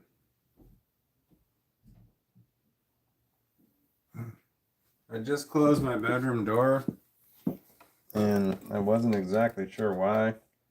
I don't close my bedroom door. I'm the only one that lives here. I don't have to close my bedroom door. But I closed my bedroom door inadvertently or unconsciously. Oh shit, I gotta go get a battery. Because I think it's because my past is somehow back there. My depression is outside of the door. I don't know. It's somehow over here.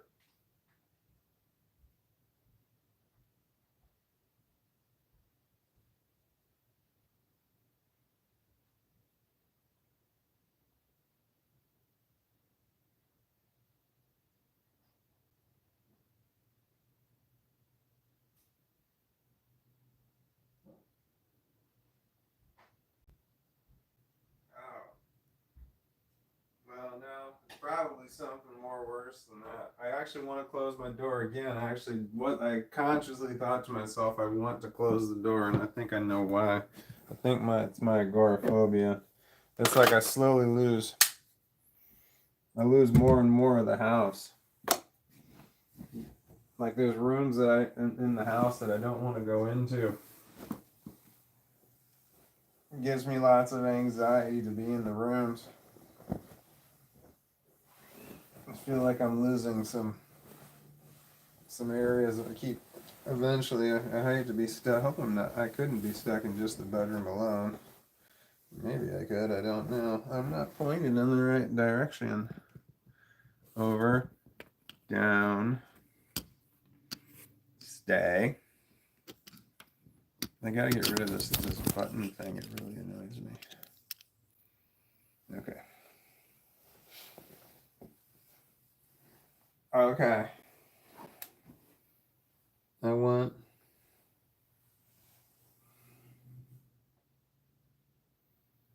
don't have a long sleeve shirt on.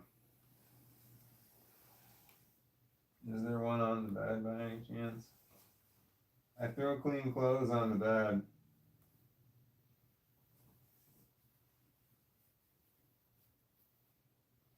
No, I have to get up.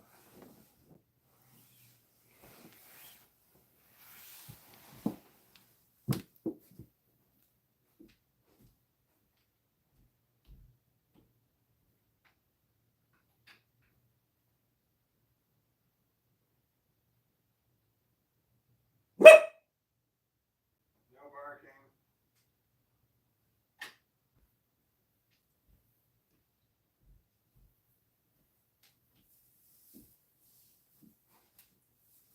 Yeah. I just want this day to be over. This day took a turn for the worse. But, yeah, the shit got worse. Which happens a little bit too often. But shit could always be more worse than it is, you know? So if I can just somehow end it now, end the day now, then that would be something.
Hi, buddy. Yeah, buddy.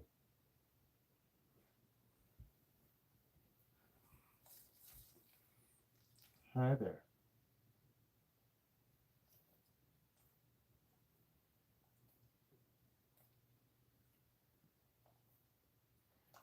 Are you covered? Oh, I can look here. No, I can't. Are you covered up? It doesn't look like you're covered up. I can't tell. You gotta pull the blanket over you.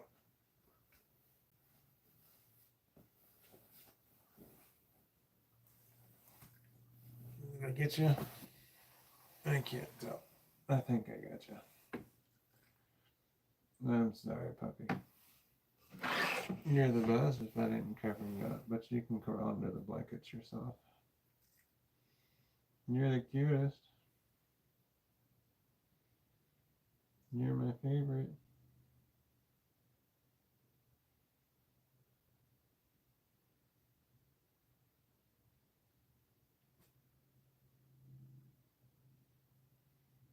You're the sweetest.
Mm-mm.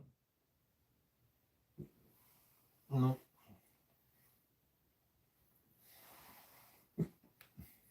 Nope.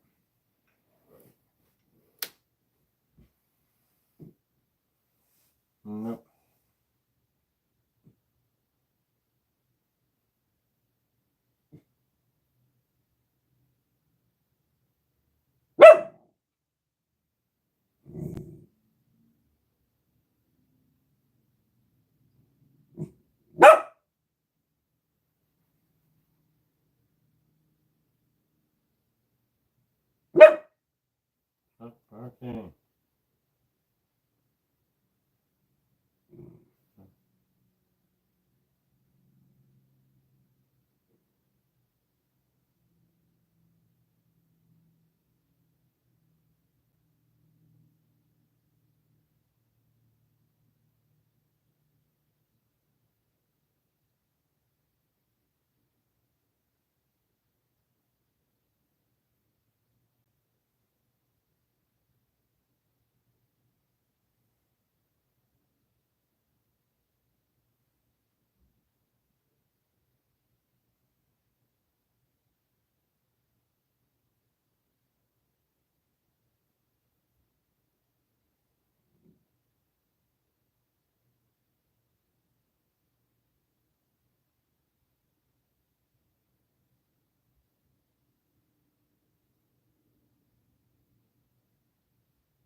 Mm.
Mm-mm.